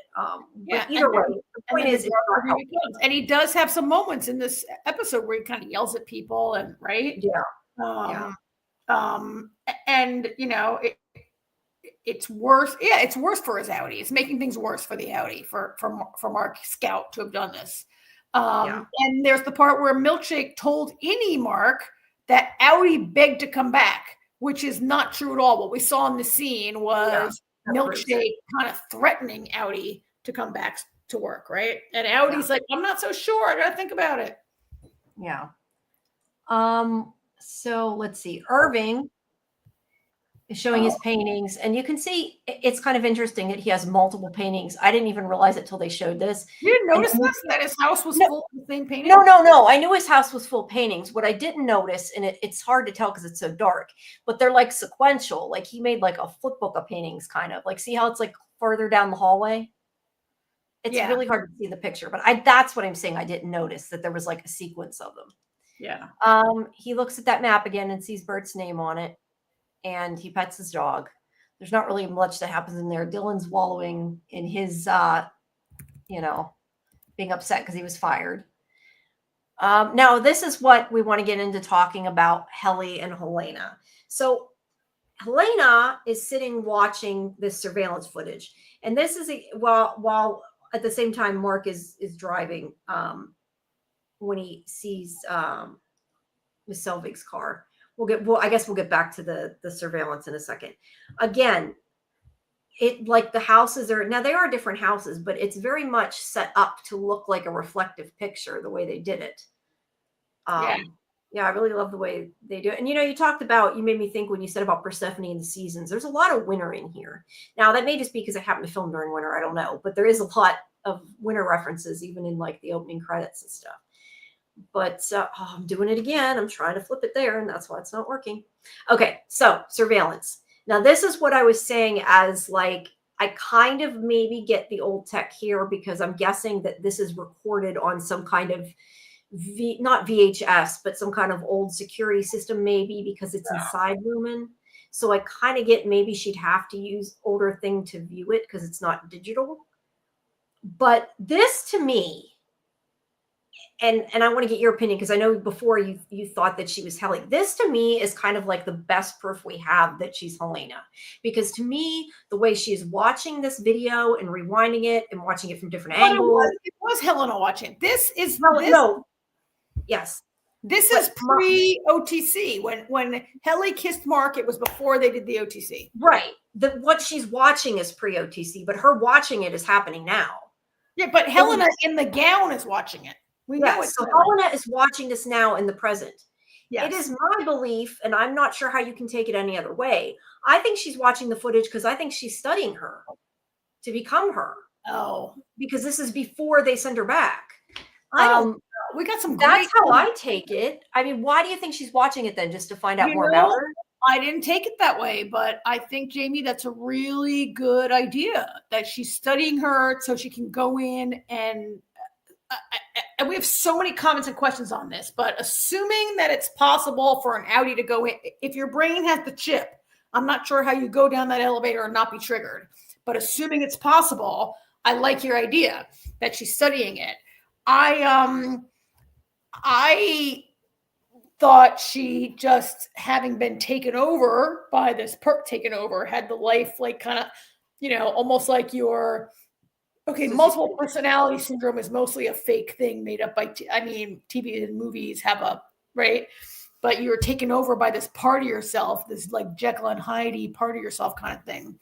So you think she's just like looking to see? She was just like, oh my God, what happened to me? Let me see what. Yeah, that's possible too. I don't know. I immediately felt like she was watching it to copy it because of the way they show like close-ups and things. I don't think Helena had previously watched these tapes because the way Helena was like, you're not a person, whatever. I think she doesn't. No, I don't think she did either. But yeah, you're right. Maybe she's trying to learn more about her innie. Their press shadow watching and wanting to be consciously aware, similar to the black goo, the unconscious leaks into the conscious. Yeah, I mean, it may just be, I guess, and I think maybe this is what he means, maybe not, but sort of like I said, like she's trying to tap into that part of her, I guess. So see, I'm not sure what David, because we only see a comment here, not a conversation, but I think David maybe is getting at, to me, like the repressed shadow watching and wanting to be consciously aware, like who is living more? Like, even though Helly is trapped in what she considers hell, she's kissing a man that she's attracted to and likes or loves or whatever. And like, I don't know what Helena has in her life. If she's free to like it in some way, is this little tiny thing on the screen showing like more freedom than Helena? Yeah. Like, is Helena repressed? Yeah. Yes. She believes herself and she doesn't have love. Yeah. I mean, even her father doesn't seem to really care about her at all.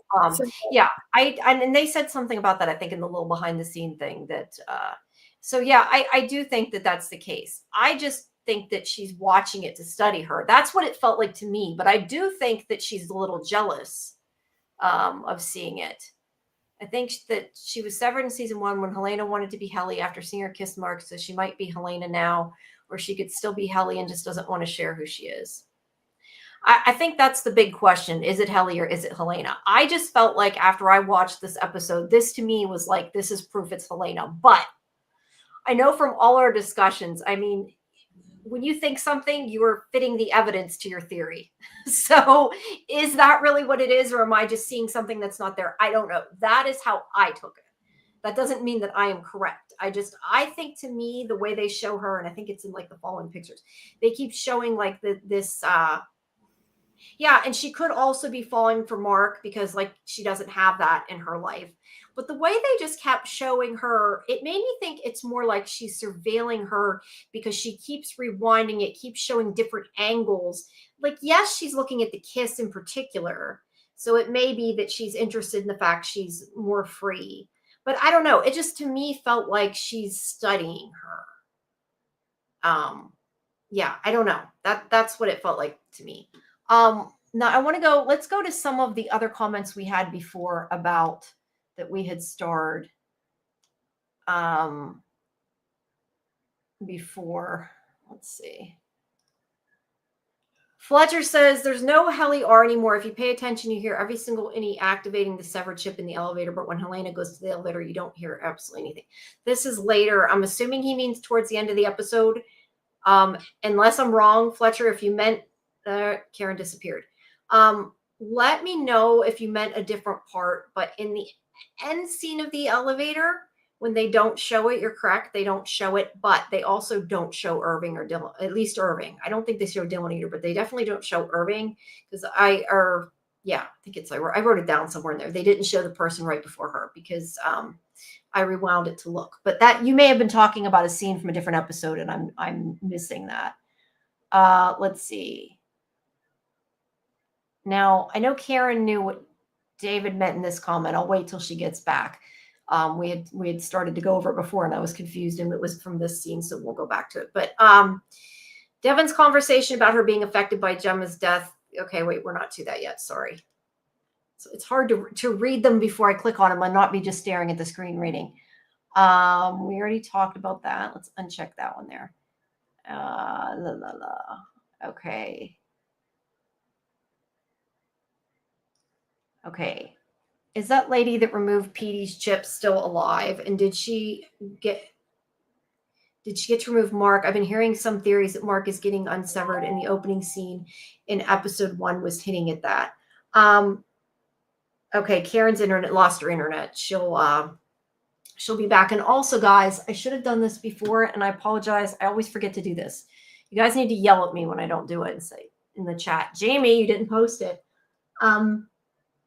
I will post here in the comments. I'm going to post the StreamYard link, and I'll also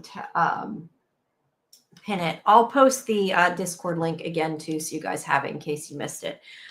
If you're still watching us and following along, it's greatly appreciated. I know we're past an hour and a half now. We've been here 90 minutes. So thank you. If you are still listening to us, please make sure you like and subscribe, and make sure you join that Discord link so you can join our watch parties with other Severance fans, 8 o'clock Eastern on Saturdays before we do these live streams. We have a watch party. We stream it together, talk about it. And then we do, the stream, talk about it even more. So make sure that you join that. So sorry, I didn't mean to get off track. I put in the StreamYard link was what I was going to say.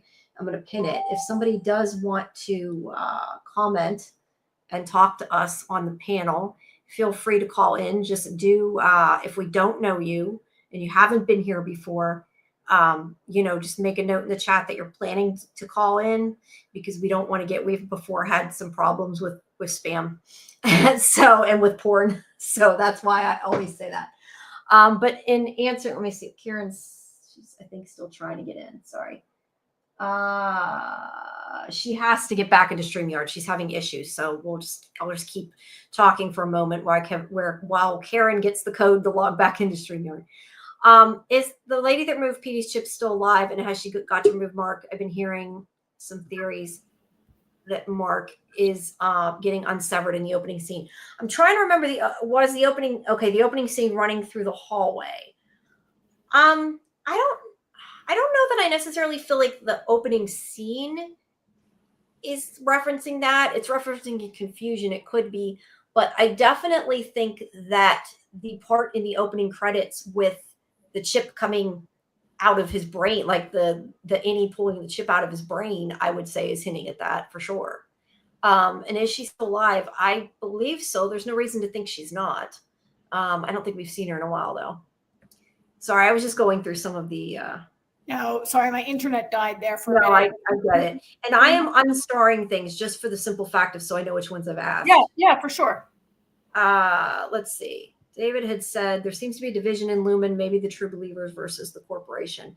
I'm guessing that's in reference to what I was saying before about Cobell. And can she be a Kier believer and not want to stick with Lumen? Whereas Milchick is like a good corporate. Yeah, I definitely think that there's a division. I think that Cobell was both, whether she still is. I don't know. That was still from you trying to get through. Whether she still is or that will change, I don't know. But yeah, I definitely think that there's a division with that. I agree. Okay. All right. Someone theorized that when Mark asked for his team back, he actually went to a different floor and they're not in the actual floor, explaining Miss Casey's room not being there. I don't know if that's true. Yeah, we had talked about that last week. So I remember putting it in my video. I don't know if somebody had said it to me or not, but yeah, because he is so confused where he's at. It seems odd that he doesn't know where he's going. And also the fact that the supply closet's different.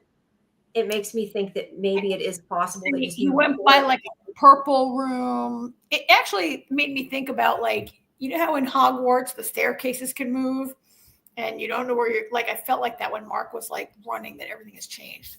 Yeah, that's a good metaphor. Different floors. We talked about that it could be a totally we did talk about that last week. I think that they would maybe do that just to see what he does, how he reacts. I mean, I don't think they could set up an entire floor in a couple days. No, like changing his floor, putting him on a different floor in a different office to confuse him to see what happens.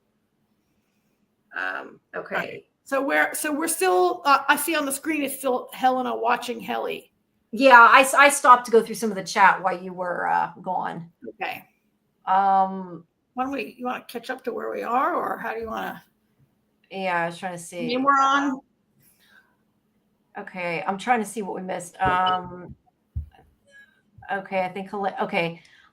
Justin says, I think Helena is in love with Mark and would kill anyone to marry him. She has an unhinged obsession with him.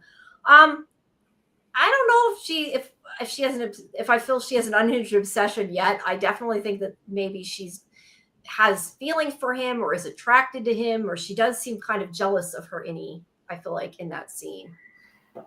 So I agree. I don't know if I see an unhinged obsession yet.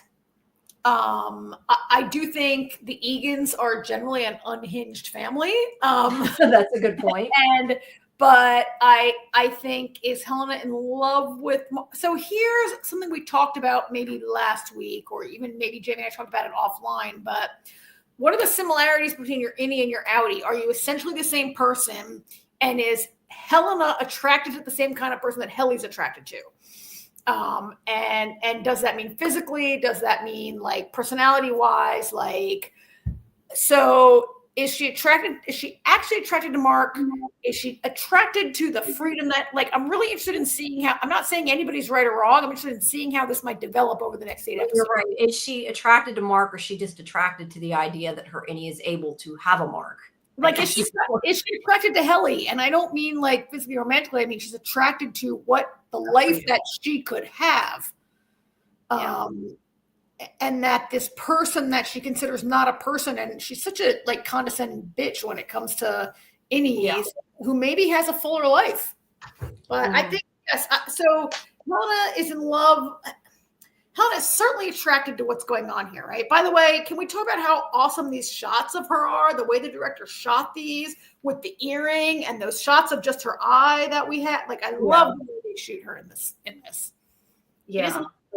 It's cool. And I'm listening to you. I'm just like retweeting that we're still doing this in case anybody wants to wants to go. Oh, sorry, it's gone.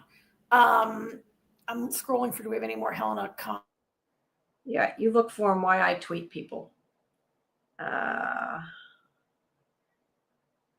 just, in case anybody wants to jump in. And like I said, if anybody wants to come in and give your comment, feel free. Why does it feel like Cobell and Helena are both falling for Mark? I mean, I could definitely see her outright falling for Mark. I know we're saying we don't know, but I mean, I could see that happening because, like you said, our innies and outies, not we. Karen froze again. She is having all kinds of issues. Are we attracted to the same kind of people, meaning we as in innies and outies? So yeah, which kind of raises the question about Gemma. And, you know, is Mark S meant to be with Gemma? Is he meant to be with Helly? I think it could be a very odd love triangle. Yeah, I mean, it's, I think a big part of it is, are they the same people? Karen, here. I don't know why I add you back to the stage. Like, you can't add yourself. Okay. But my internet is unstable tonight. I'm sorry. Yeah, that's okay. It's like a developing country here in New Jersey. If it starts getting too bad, I don't think that Cobell is falling for Mark. I don't see that. I don't know that I see that. Do you see that, Cobell falling for Mark? I'm not. I mean, obviously, I don't know. I think that Cobell does have an odd obsession with him. Is it a sexual thing? I don't know. I mean, sometimes she does, to me, seem like she has a weird crush on him. I don't know. I really don't. I can see it both ways. But I was saying before you came in, it does make me question, though, about Helly. Like you said, you know, are they the same people as an innie and outie? Would they be attracted to the same people? And it begs the question about Gemma. You know, is Mark meant to be with Gemma? Is he meant to be with Helly? And also, once we go back and talk about the opening credits, I don't know if you noticed, you didn't go through frame by frame like I did. So you probably didn't. But there are reflections of both of them with Mark, which I think is kind of telling that there's sort of some kind of triangle going on here. I mean, is there some scenario where she knew him, like these ideas? And I mean Gemma and Helly, by the way, not Cobell. Just to clarify that. Yeah. Could be a love triangle. I mean, Cobell has an interest in him that is creepy. Just weird. A creepy interest. Is it sexual? Is it romantic? I don't know, but it's creepy. It seems like it's something more to me. It seems like it's something more than just she wants to know, if he recognizes Gemma or if he could be severed or that kind of thing. It seems more than professional interest to me. Yes, not professional interest. It's not scientific detachment. It's something more. Yeah. I mean, maybe it could be like, was it Fletcher said maybe it's his mother. Maybe it may not be his mother, but maybe she feels like he feels about him like a kid because she's worked with him for so long and been overseeing the project. I guess that's a possibility. Well, and for those who believe that this is a cloning story, could she have known him when she was younger and he's perpetually the young man she knew? I don't know. I just totally made that up. I don't believe that. I don't know, but that would be weird if that was her husband or something, wouldn't it? I don't know. I'm not on the we're going into Martin territory again. I am not on the cloning train, but there are people out there who are. So yeah. I don't know. And I love David. This is like we made that joke last week. Just no severance pay for severed workers. Yeah. No, they don't get severance. Right. We're still in the first 15 minutes of the episode. So let's let's click a little bit ahead. I love all of this with her, and it's a really important part of the episode. Yeah. Okay. Let's get a couple of these. Fletcher said people have speculated Gemma died, went to a coma, and was brought back as a full-time innie that never leaves. We've talked about that before. Could Lumen's secret work be working on some form of cloning, maybe with the goal of cloning the mastermind Kier himself? Cold Harbor could include cloning work. Definitely, that's a possibility. I think a lot of people theorize that Kier's trying to come back to life, or they're trying to bring Kier back to life. So, yes, they could be trying to revive Kier and the baby Kier in the intro. Yeah.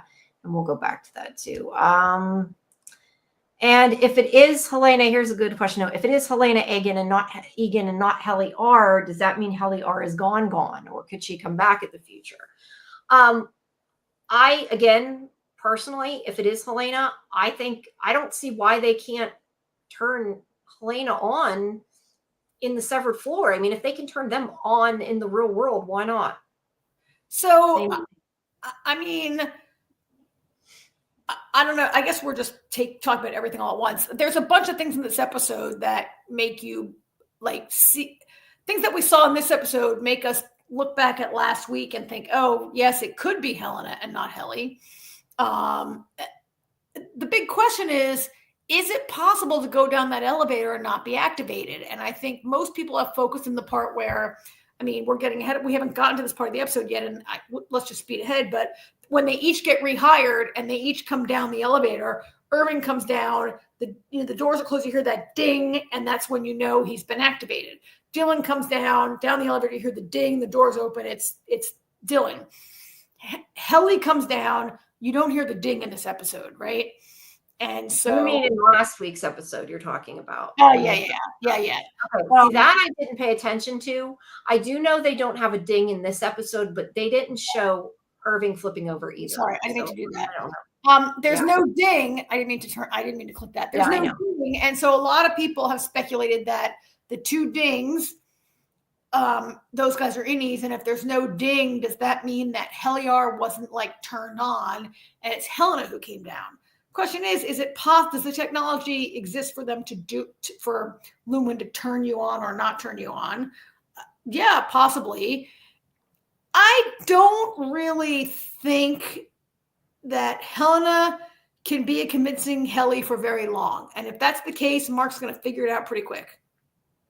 That's fair. Yeah, I would agree with that. Yeah, but I don't know. I just figure if they can turn the innies on, I don't see why they can't turn the outies on and do the opposite. Or not turn the outie on, just never turn the innie on. Obviously, Cobell and Milkshake go down there. The question is, are they even severed? Cobell and Milkshake maybe aren't severed. And so you can go down that elevator at no risk, right? So yeah, I guess you're right. Can they not turn her on, or can they wake her up once her innie's on? I guess is what I'm saying. What do you mean wake her up? Because I'm saying, like, if the elevator is what they say it is, and they say, like, once they get to the severed floor, their innie wakes up, they do that ding. I'm saying, why couldn't they wake her back up, just like they did the OTC protocol and woke them up in the real world? Like, why couldn't they just wake Helena up? You never wake up the innie at all. Just send Helena. No, I'm envisioning more. They wake up the innie and then they turn the outie back. Like they could put her back. like you go, but then you wouldn't hear the bell ring, right? You're saying Helena That's goes a good point. Helly's activated, and they activate the OTC protocol onto Helly, so the outie's awake downstairs. Yeah, but you're right. There would be a ding then.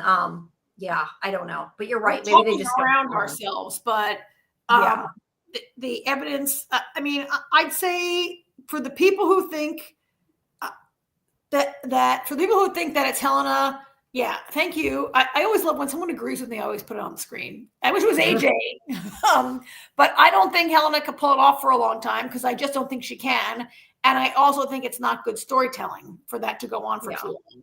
And right. I think Mark S. Is very attuned to her, and obviously he kind of likes her, and I think he'd notice those things soon if that's the case. Yeah. Golden Child says, and I know we're kind of hopping around. I just don't want to get so far behind on the chat that it's hard to catch up. I think they use old tech and Lumen to prevent any weird coincidences the innies might experience while in the severed state. Yeah. I don't know. We don't really know. Fred says the cinematography and overall feel has a Twin Peaks Mulholland vibe. A real shame David Lynch didn't have a chance to direct an episode. That would have been nice. But it does kind of have that quirky Lynchian kind of feel to it. Yeah.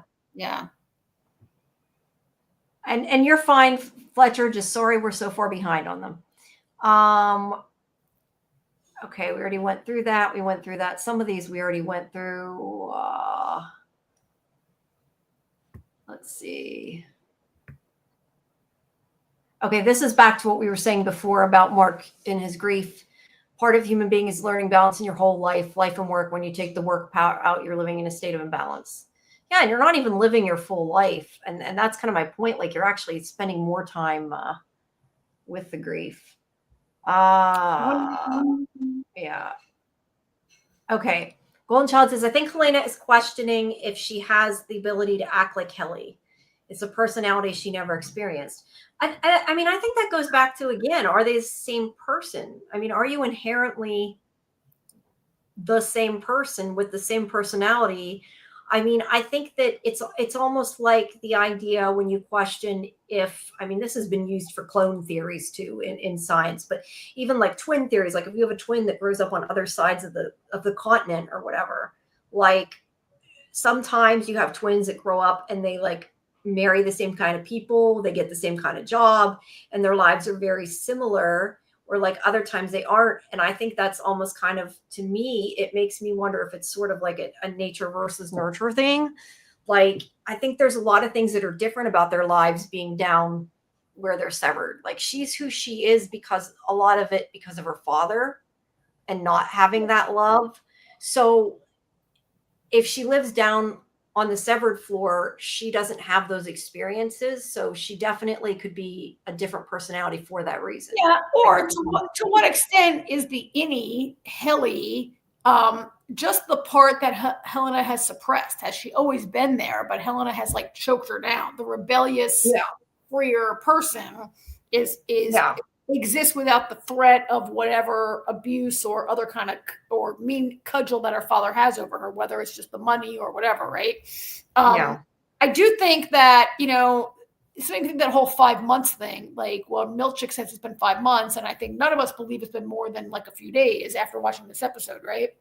I don't think Helena could sit here, study Helly for a short time and go down there and be her. I do think it would take like 5 months of watching those tapes every day to impersonate her. And I don't think that's not what happened. Right. So I think if it's Helena that went down that elevator, the jig is going to be up pretty soon.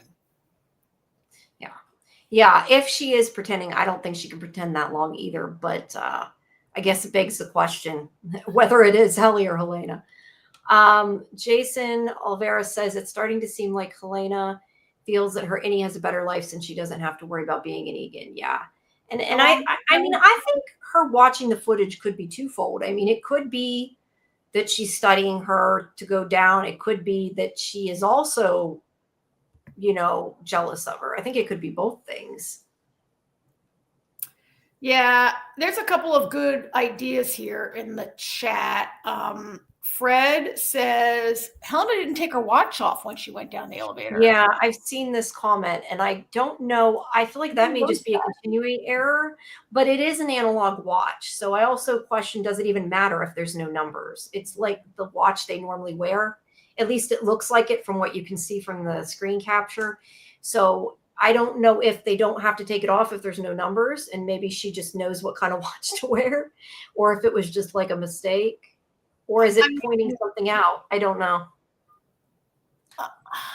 Yeah, I've never really looked that closely at the watch that Mark takes off every week when he goes down, if it's analog or digital. I guess you're saying it's digital. No, I'm saying it looks like it's like just lines, like the one he has.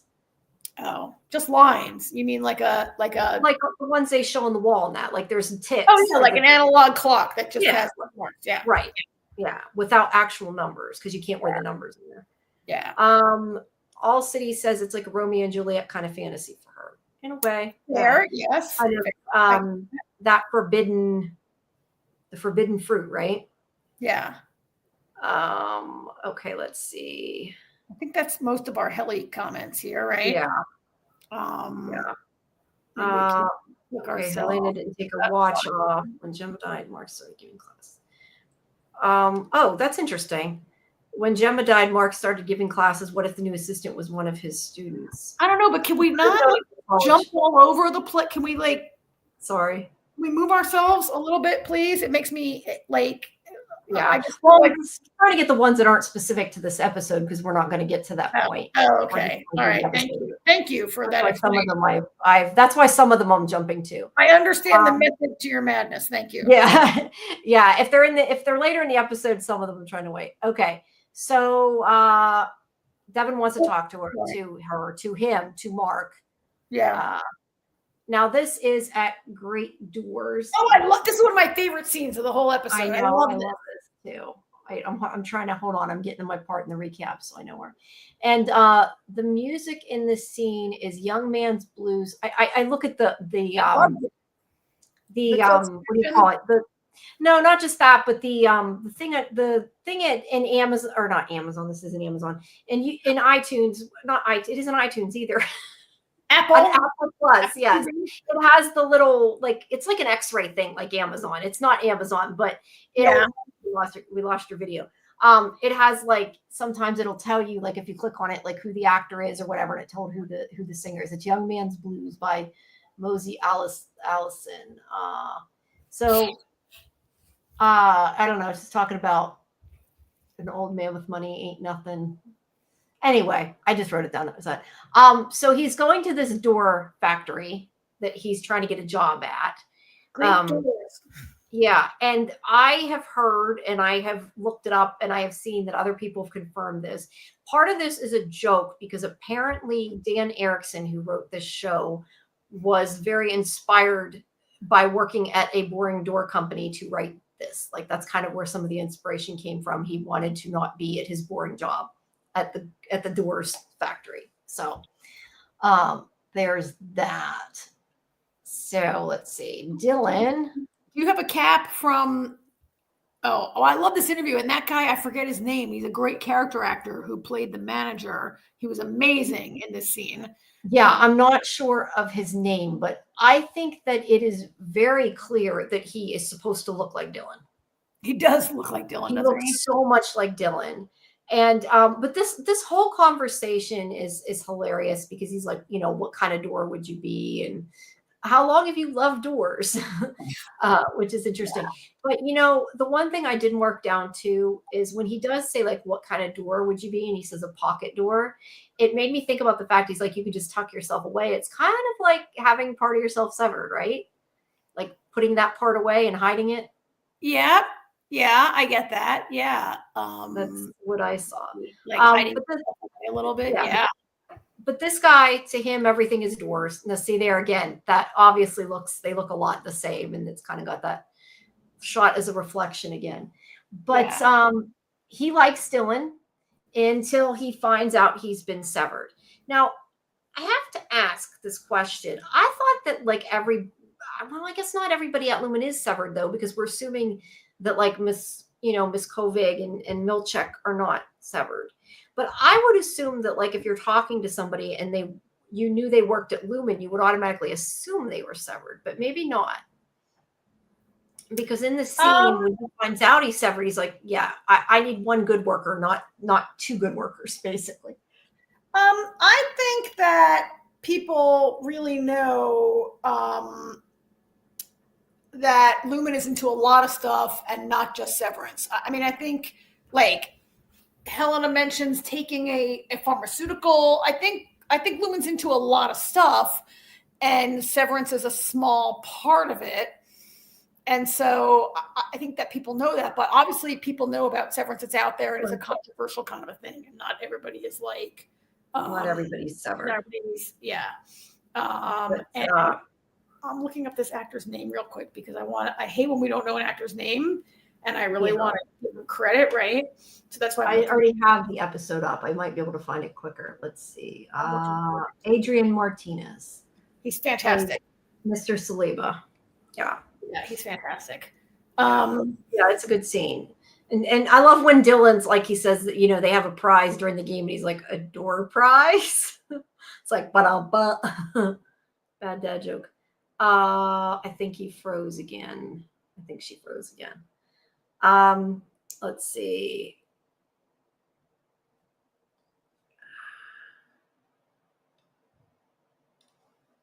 I'll just switch over to some chat things while we're waiting for Karen to come back.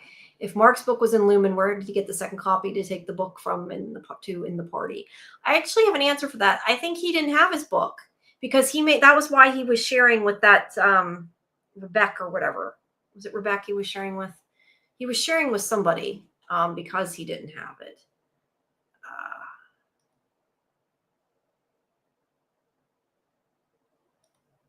I think Mark confirmed in season 1 that only him and Miss Cobell were in the neighborhood since she left. He's all alone.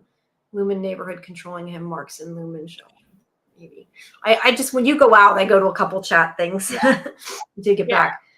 No, but the way you talk about this episode being all mirror images in every scene, I mean, they did choose an actor who's physically similar. I really loved how now we're looking at still image, but I'm pointing at, as though you can see what I'm pointing at, but how those doors go back and forth throughout the entire scene, which made me think of like, if you've seen that movie Sliding Doors, or like a sliding doors kind of theory of universes and whatever. And, the idea of doors opening and closing and sliding. Yeah, they do move while they're there, right? Yeah. And we were talking about like sort of the stigma. So like in this scene, Dylan feels the stigma of being severed like instantly, right? Whereas Mark, he goes to like dinner parties with his sister and brother-in-law, and like it's a topic of conversation among their friends and a curiosity, but he doesn't have that outright like judgment necessarily. Or it's a softer, maybe he's judged, but they don't want to like say it at those dinner parties at his sister's house. Right? He's also not looking for a job either. He might have issues if he tried to look for a job. But I was starting to say before you froze, I love how he tells him about the game, and he's like, there's a prize, and Dylan's like, a door prize. Like, that was hilarious. I love that. And that's the moment where the guy's like doesn't respond. It was a great bit of dialogue. The dialogue between the two of them was so well written, so fantastic.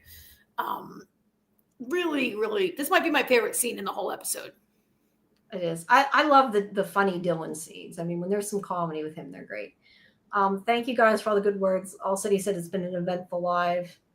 Fletcher says it's been a wonderful stream. I'm glad you guys are enjoying it. Thank you for the people who are still here at hour 2.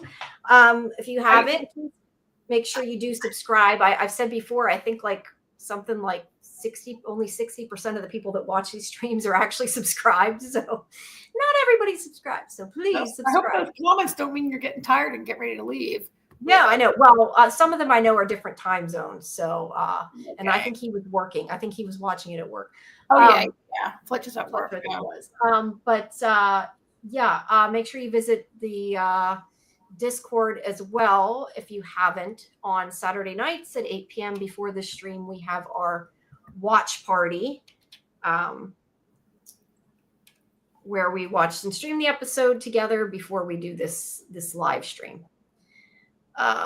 Okay. And All City said you're having fun. Yeah. All right. All right. So he ends up not getting the job, which is terrible because he's been fired, and and now he doesn't know what to do.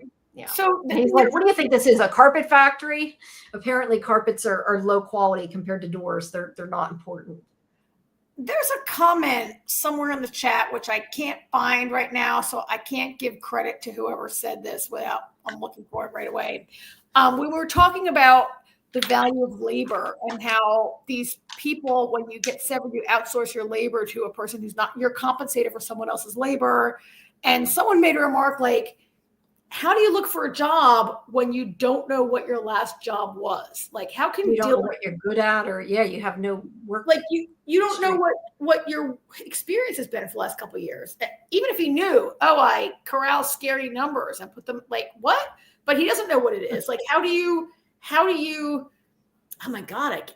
I mean, at least if you worked in like a top secret government environment, they'd be like, oh, at least you had a top secret clearance. But like, how do you get a new job when you're like All City said, no, whoops, where'd it go? No marketable skins. No marketable skills, not skins, skills. Yeah, no marketable skills. You don't even know what you've been doing for the last couple of years. Yeah. It's interesting. I mean, he does say he's had a lot of short-term employment before Lumen. So yeah, he's had a job at Lumen, kept the job down, and it's like, now what? If you don't have work history before that, you may be a little have a little problem there. He does also makes a comment about that Lumen makes their own doors. He's like, we make our doors in house. It's fucking hubris. That was funny. So he's discriminating against him, and then Dylan. Let's see, back. I keep forgetting which one to click here. Dylan's in the car. His wife calls. We're assuming, we don't really know. He asks if they need baby wipies. She knows he didn't get the job. He's like, don't be nice, or whatever he says to her, something to that effect, because she's trying to be nice. So now Devin's asking Mark at this diner, did you freeze again? Karen. Oh no, you went real still. I thought I'm like looking at the comments. The comments run down the side of our screen over here, and I'm looking at them to see like what's good over there. But, sorry. No, that's okay. I just you went real still. I assumed you froze again, and then I was laughing at Golden Child because he heard when I said no marketable skins. I did say that by mistake. Marketable skins. Yeah, sorry about that. No, it went back up, or did you do that? You put it back up. Yeah. So Devin's like, did you hear from Miss Kobelvig? Kobelvig. He said he went over. Nobody answered. And she's saying maybe we can confirm it. Now he's all down with it's not my wife. I think that Mark is reluctant to believe it, partially because you don't want to have hope that somebody you think is dead is suddenly alive if it's not true, because that would suck. I think also maybe he just can't believe it because, it's painful. So she thinks maybe it's Gemma. He doesn't. Sorry, I just wanted to bring in, before we go too far into the scene, David's comment. I missed that. Usually the mirror scene reflects how the character feels at that moment. In order to change the man in the mirror, you need to change yourself first. You can draw smiles in the mirror. Yeah. And I mean, that's definitely showing that Dylan is doesn't know what to do. He's kind of struggling at the moment. I mean, it goes back to so many scenes in this episode have been mirror images of each other, right? But they have. And a lot of it is the way that things are filmed, because it's very interesting. Like, even this scene is very symmetrical. Like, clearly they're not, similar. They don't look similar. But it's still filmed very symmetrically with the middle of the screen. And I think that it's been done on purpose, maybe even here, just the way that they chose to film a lot of this. The way this is shot in thirds, and each character occupies like an outer third, and the middle third is like this empty space between them. Yeah, it definitely feels like intentional. Yeah, I mean, it does. everything a director does is intentional for sure, but this feels like definitely part of a theme for this episode. Right. Okay, so she says that there might be a way to confirm what he meant. She's still digging, still trying to push him. What if it's Gemma? And she basically says that I assume her friend Denise is a lawyer, and apparently you can petition to talk to the innie, which is news and kind of interesting. I don't know if that needs more talk. And I'm sorry, my head is so plugged. I gotta stop and take some nose spray. So please ignore me for 1 second. Oh, turn off the camera. I mean, I guess that would have to work by by sending videotapes back and forth. The way when Helly asked to retire, and then she had waited till the next day for the tape to come back for Helena to be like, no, your request is denied, right? Like, for you to talk to your innie would be a protracted logistical thing. Yeah. It's interesting that they would let them talk to him, but I guess if you try to sue them, they probably maybe can't get out of it, and it's probably not worth it to try, maybe, depending what it's about. Here's the thing. If you communicate by videotape, you have no way of knowing that that's not been manipulated. That's true before you see it, right? Like, if Lumen controls the means of communication, like, how much would I, as the viewer, trust any of that communication? Or as the innie, would I, are the innies learning? Like, I get it, but I don't feel that the Lumen Corporation is worried about things like the law. Yeah, I would agree with that. But my point is, she says that maybe he can talk to his innie, but he doesn't want to do that. And he's like, I'm quitting. And he's like, I thought you wanted me to quit this whole time. So now I'm quitting. But, she is curious. She wants to know what the truth is. She says, with Milkchuk coming, it was strange. And Mark's just kind of like, it isn't your wife. And, I have to say, I get that Mark's grieving, but I feel like he's a little mean in this scene to her. Because to say, why does it affect you? She's not your wife. I mean, it's her sister-in-law. Like, I would assume it would affect her. Like, I get he's saying, I found her burned body, which, by the way, that proves they covered it up there. Yeah. But, it would be harder on him, but that doesn't mean that it's not relevant to her. It doesn't mean she isn't in pain because she lost her sister-in-law. Maybe they were really close. I mean, this is kind of implying maybe that they weren't close, but, so I want to be careful how I phrase what I'm going to say here, but I feel like Mark has an ownership of his grief and how he grieves and how Gemma is remembered in this. And he's comfortable. I don't want to say he's comfortable. Nobody wants to be sad, but like, if Mark is depressed, which I think he is, it can be hard to get out of that. I don't want to say he's not wallowing. That's not the right word or a fair word for someone grieving for a deceased wife, but I feel like Mark doesn't, like, for whatever reason, he's in like a comfort his grief's more important, almost. No, yes, it's almost like his grief is almost like a tribute to Gemma. I get the idea that if you don't cry every day and you start to move on a little bit, is that dishonoring Gemma a little bit or not keeping her memory alive? And like, is he afraid to not be sad?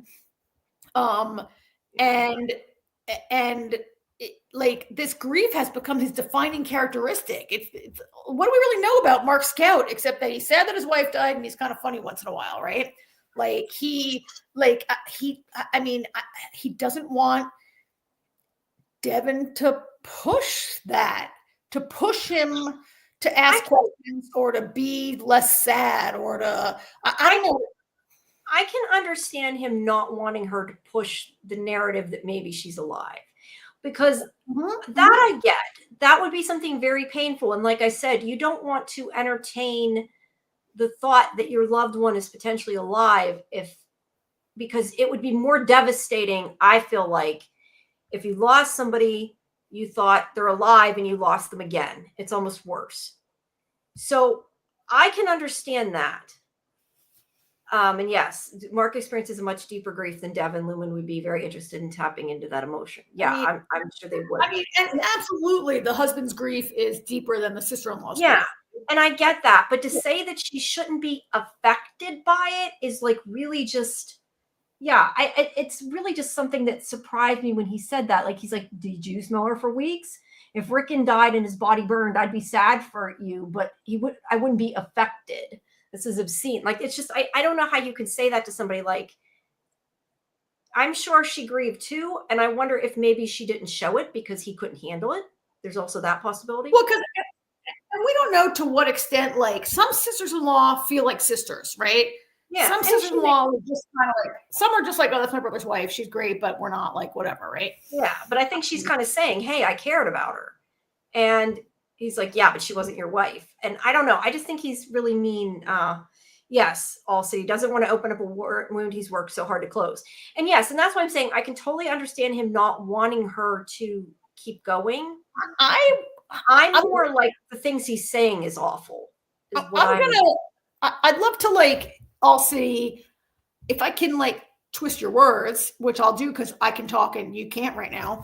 Although you could call in and talk to. I feel like maybe Mark doesn't want to, like, focus a light on the wound that he's worked so hard to ignore. Like, I don't think he's closed that wound, and I don't think he's tried to close that wound. I think he's just, like, ignoring it and pushing it down, and he doesn't want Devin to make him, like, look at it or think about it. Yeah, maybe I can understand that. And I was going to say, I think people deal with grief in a different way, in different ways. I think some people, they just don't deal with it by not thinking about it. And I think that that's kind of, in a way, what he's doing, maybe. Yeah. I just think he's really mean to her in that scene. I think some of the scenes he says are, in my opinion, would be really hurtful. Now, if she didn't really care about her, then yeah, maybe he has a right to say that. But it's implying that she did care about her. Yeah, he's a chronic feeling avoider. Yes. Yeah. But yeah, I don't know if all city you are or Mark is, but yeah. He says, I'm a chronic feeling avoider. No, but I totally, I understand that though, because I mean, I feel like that is how everybody's different. It's like denial, right? I feel like when my grandmother died, that is how I dealt with it for a long time. I just did not think about it. Like, it wasn't like I couldn't be sad, but if I think about something else and avoid it, then I'm not sad. It's kind of like, it's way people deal with grief. It's not healthy necessarily, but yeah, I mean, feeling avoider, that's a good way to put it. Let's see. I think. Okay, let's scroll a little bit on this scene. Oh, go for it on the scene. Okay, I was gonna. I don't think we have any more to go. I lost my thing. Okay. I don't think we have any more comments. Yeah. Let's go through the scene. You're right. So they're talking. He's like, I'm quitting. Okay. Now, when he leaves Pips, we know that this is before where they sent him from Lumen. Pips. And that's important. Yeah. And even the cars in like that parking lot are older looking. It's weird. Now Drummond is there and he has a frolic tattoo. That's why I took a picture of that so you can see which is so funny because first of all, he's the first person we've seen with their tattoo with their, what do they call it, temperament tattooed on him. And also, he doesn't, like, the word frolic to me does not really represent him, does it? Yeah, he doesn't seem like a frolicker. Yeah, I would agree with that. I definitely agree with that. But he's listening because he's, trying to know what's going on. Now before we go, let's answer Fletcher here. What's the wildest theory of the panel on what's going on in Lumen, or what's their actual goal? I think that it's very possible that and we've talked about this, but I do think it's possible that they're working on trying to, revive Kier and trying to find a way to create a body and transfer memory, to transfer personality, transfer like a consciousness. That's, I guess, my crazy theory. I don't think it's to revive a body. I think they want to transfer. Not to revive her body, revive a mind, I should say, to put his mind in another body. Like eternal life in the sense that I could continually transfer my personality and my memories, whatever, into my descendants. And that Helly's like all those people in the Hall of Perpetuity or whatever are failed attempts, and Helena's the latest that like. And the part of the reason her father maybe is so mean to her is because he looks at her as like a science experiment and he just wants to try to transplant. Or what I said earlier is maybe he doesn't love her and is not wanting her because she's a woman. Like maybe he wanted son because he intended to take them over. There's been a previous female CEO in the Hall of Perpetuity. Yeah, but maybe he doesn't want to be. I don't know. I mean, I think that bit last week where Helly's file is called Santa Marina, and that's the original town from Invasion of the Body Snatchers. That could be a shout out. That could be an Easter egg that this is about like learning how to transplant, except like it's a wild theory because there's really nothing we see on the screen that implies that. I mean, what we see is separating part of, like we see them separating parts of your mind, but you're still within the same body. Like we don't really see. Well, but maybe they can overwrite one. I told you they have that protocol on the computer that says something, and I wish I could remember what it was called. Please, somebody tell me. That basically sounded like a mind wipe.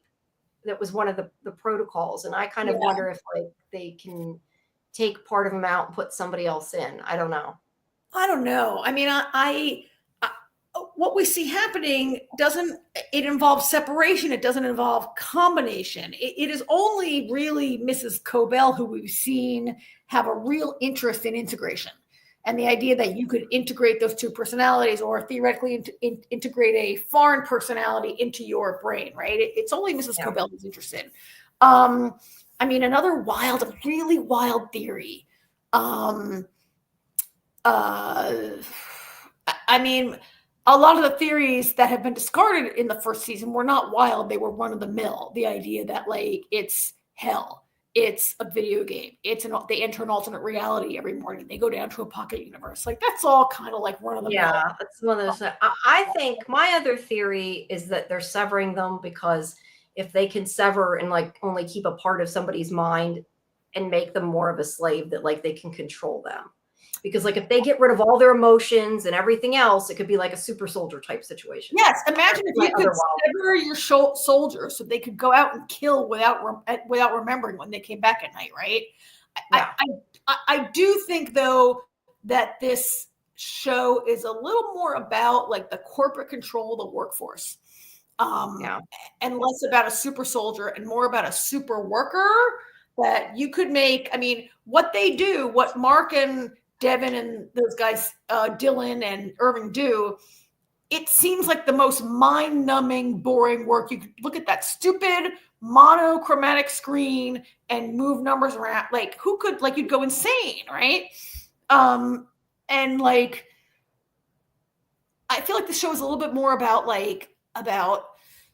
what it's saying about that. Yeah. Worst labor at the worst kind of job. And, like, if you could... And like, I'm waiting for the part where we get more about this woman who like severed herself so she could like not experience labor, which I'm not a mother, but I feel like while it's painful and in the extreme, most of my friends who have babies speak of that as a transformational experience also, right? Yeah.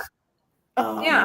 And it's not the same thing. It's kind of, and this isn't in the same way, but it's like I'm saying that you're not getting through the grief by trying to not experience the grief.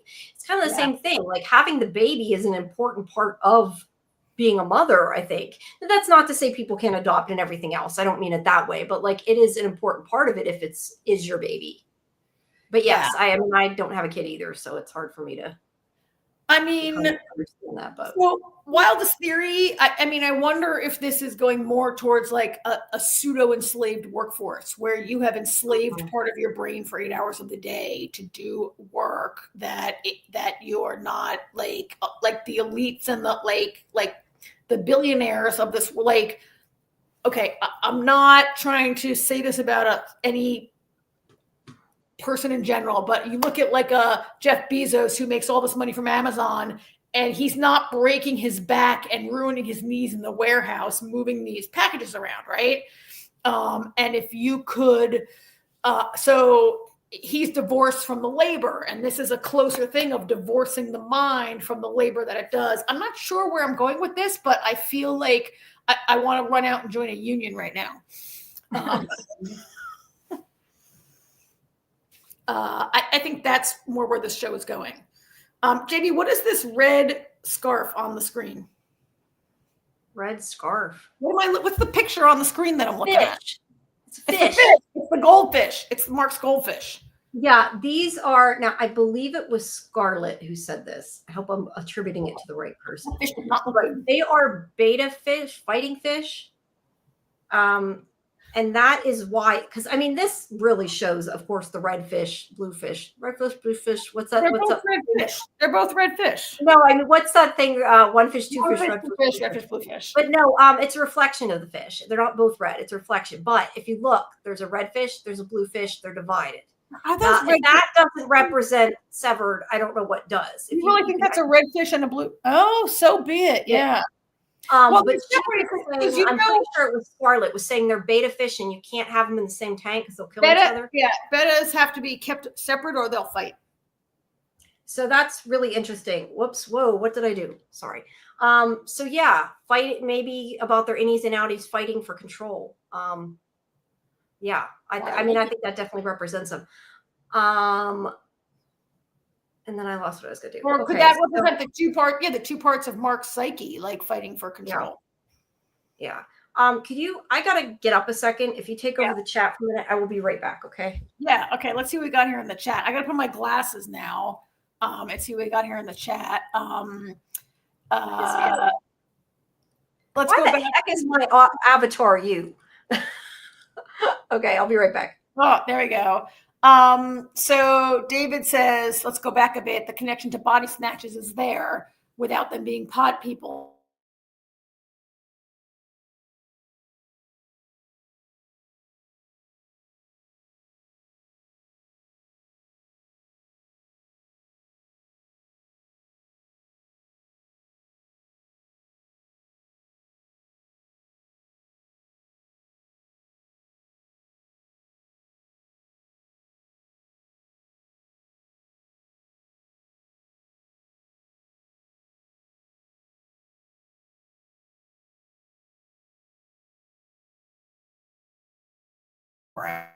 I'm back. Sorry about that, you guys. I lost my connection there for a sec, but I love the idea that the body's being snatched, but it's being snatched by the corporation, but there's an extent to which like Mark is snatching his own body kind of also, right?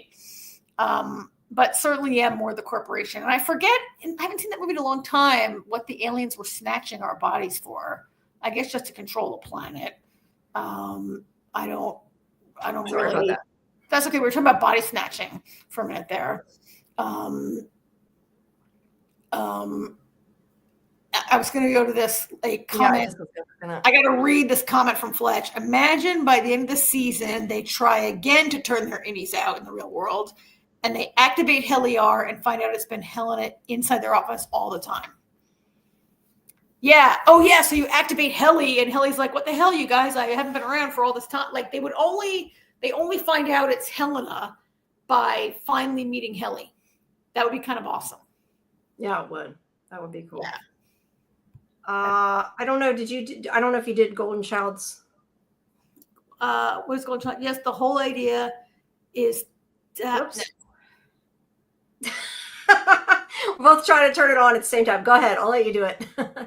There you go. The whole world plugged in where a certain class of people would never have to experience war or losing being in control. Yeah, or anything unpleasant ever, right? Like you just turn on your innie to deal with anything that you don't. It's the ultimate like FU to like of rich to the poor, right? The rich people who can afford to. So right now, Mark's being paid to do this because it's an experiment, but did the congressman's wife pay for this to happen? And is this going to become could this become something for the privileged class? The whole world is plugged in and you pay money. A certain class of people would never have to experience war or anything bad, right? Wouldn't you though? I mean, I guess it depends on the person, but I feel like you would have to know that your innie is suffering. I mean, I don't know like why you would want to make yourself suffer. Like I guess you're not suffering because you don't remember it, but okay, if you don't remember it, I guess does it happen type of thing. So in the case of like Mark and Dylan and Irving, no. But for a woman who's like, oh, I'm outsourcing the pain to this other part, yes, like she knows that she has, in a sense, created a new person who only gets the pain of childbirth, but not the joy of raising the child. Yeah. Yeah. Or who only exists for that short amount of time, right? It's like, I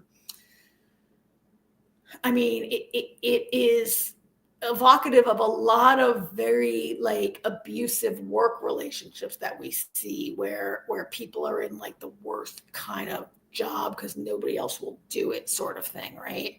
And they're not thought of as yeah. I mean, definitely we could have a whole other podcast just on the commentary about capitalism that this show is making, right?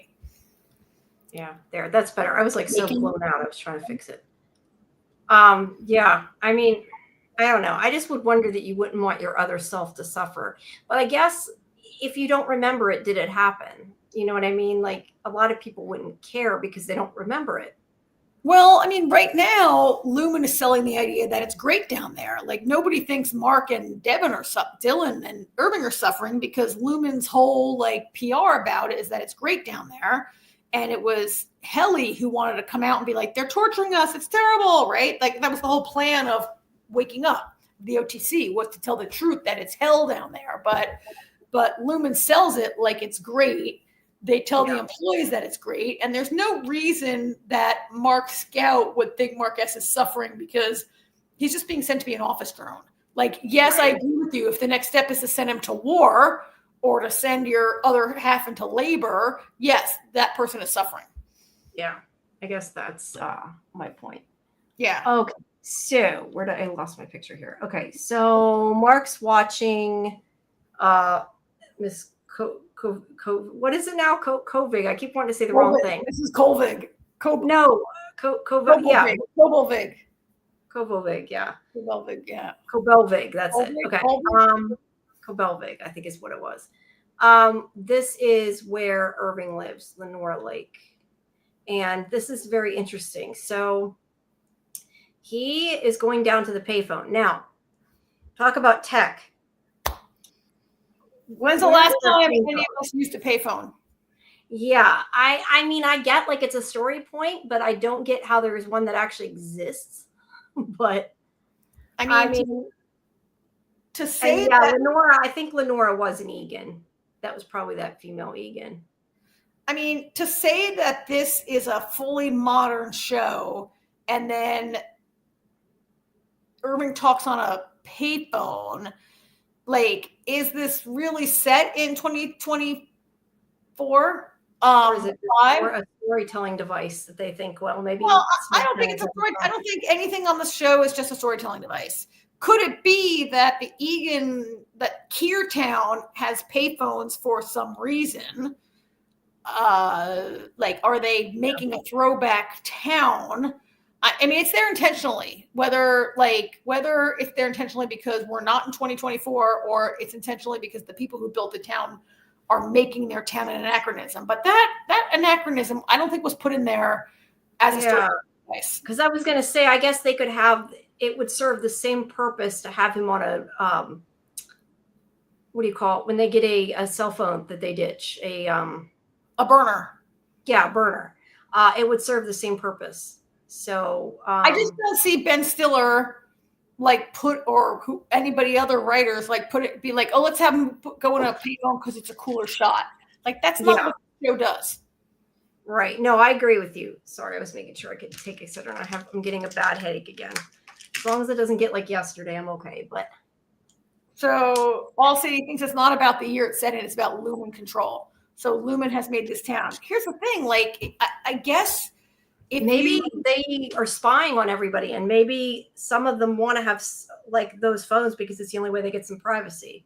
So maybe. But if you think Lumen is spying on your landline or your cell phone, wouldn't you think Lumen is spying on your payphone? Like, No, but I mean, like maybe Lumen like is spying on everybody, but they built those phones so like their people that work for them can have some privacy, or so their people that work for them have the illusion of privacy. I don't know. yeah. I mean, it's definitely an oddity that everybody noticed who watched this show. Yeah. I mean, some of us were alive when there were phone booths. So I was. no, I was too. I remember when they had a phone booth in Walmart. I mean, So, if yeah. you guys have ever listened to the Serial podcast, which is this incredible true crime podcast, a huge part of the police investigation centers on a call made from a cell phone, from a payphone that no longer exists. And like for them to go back and reopen the case, like the phone is gone, right? Yeah. But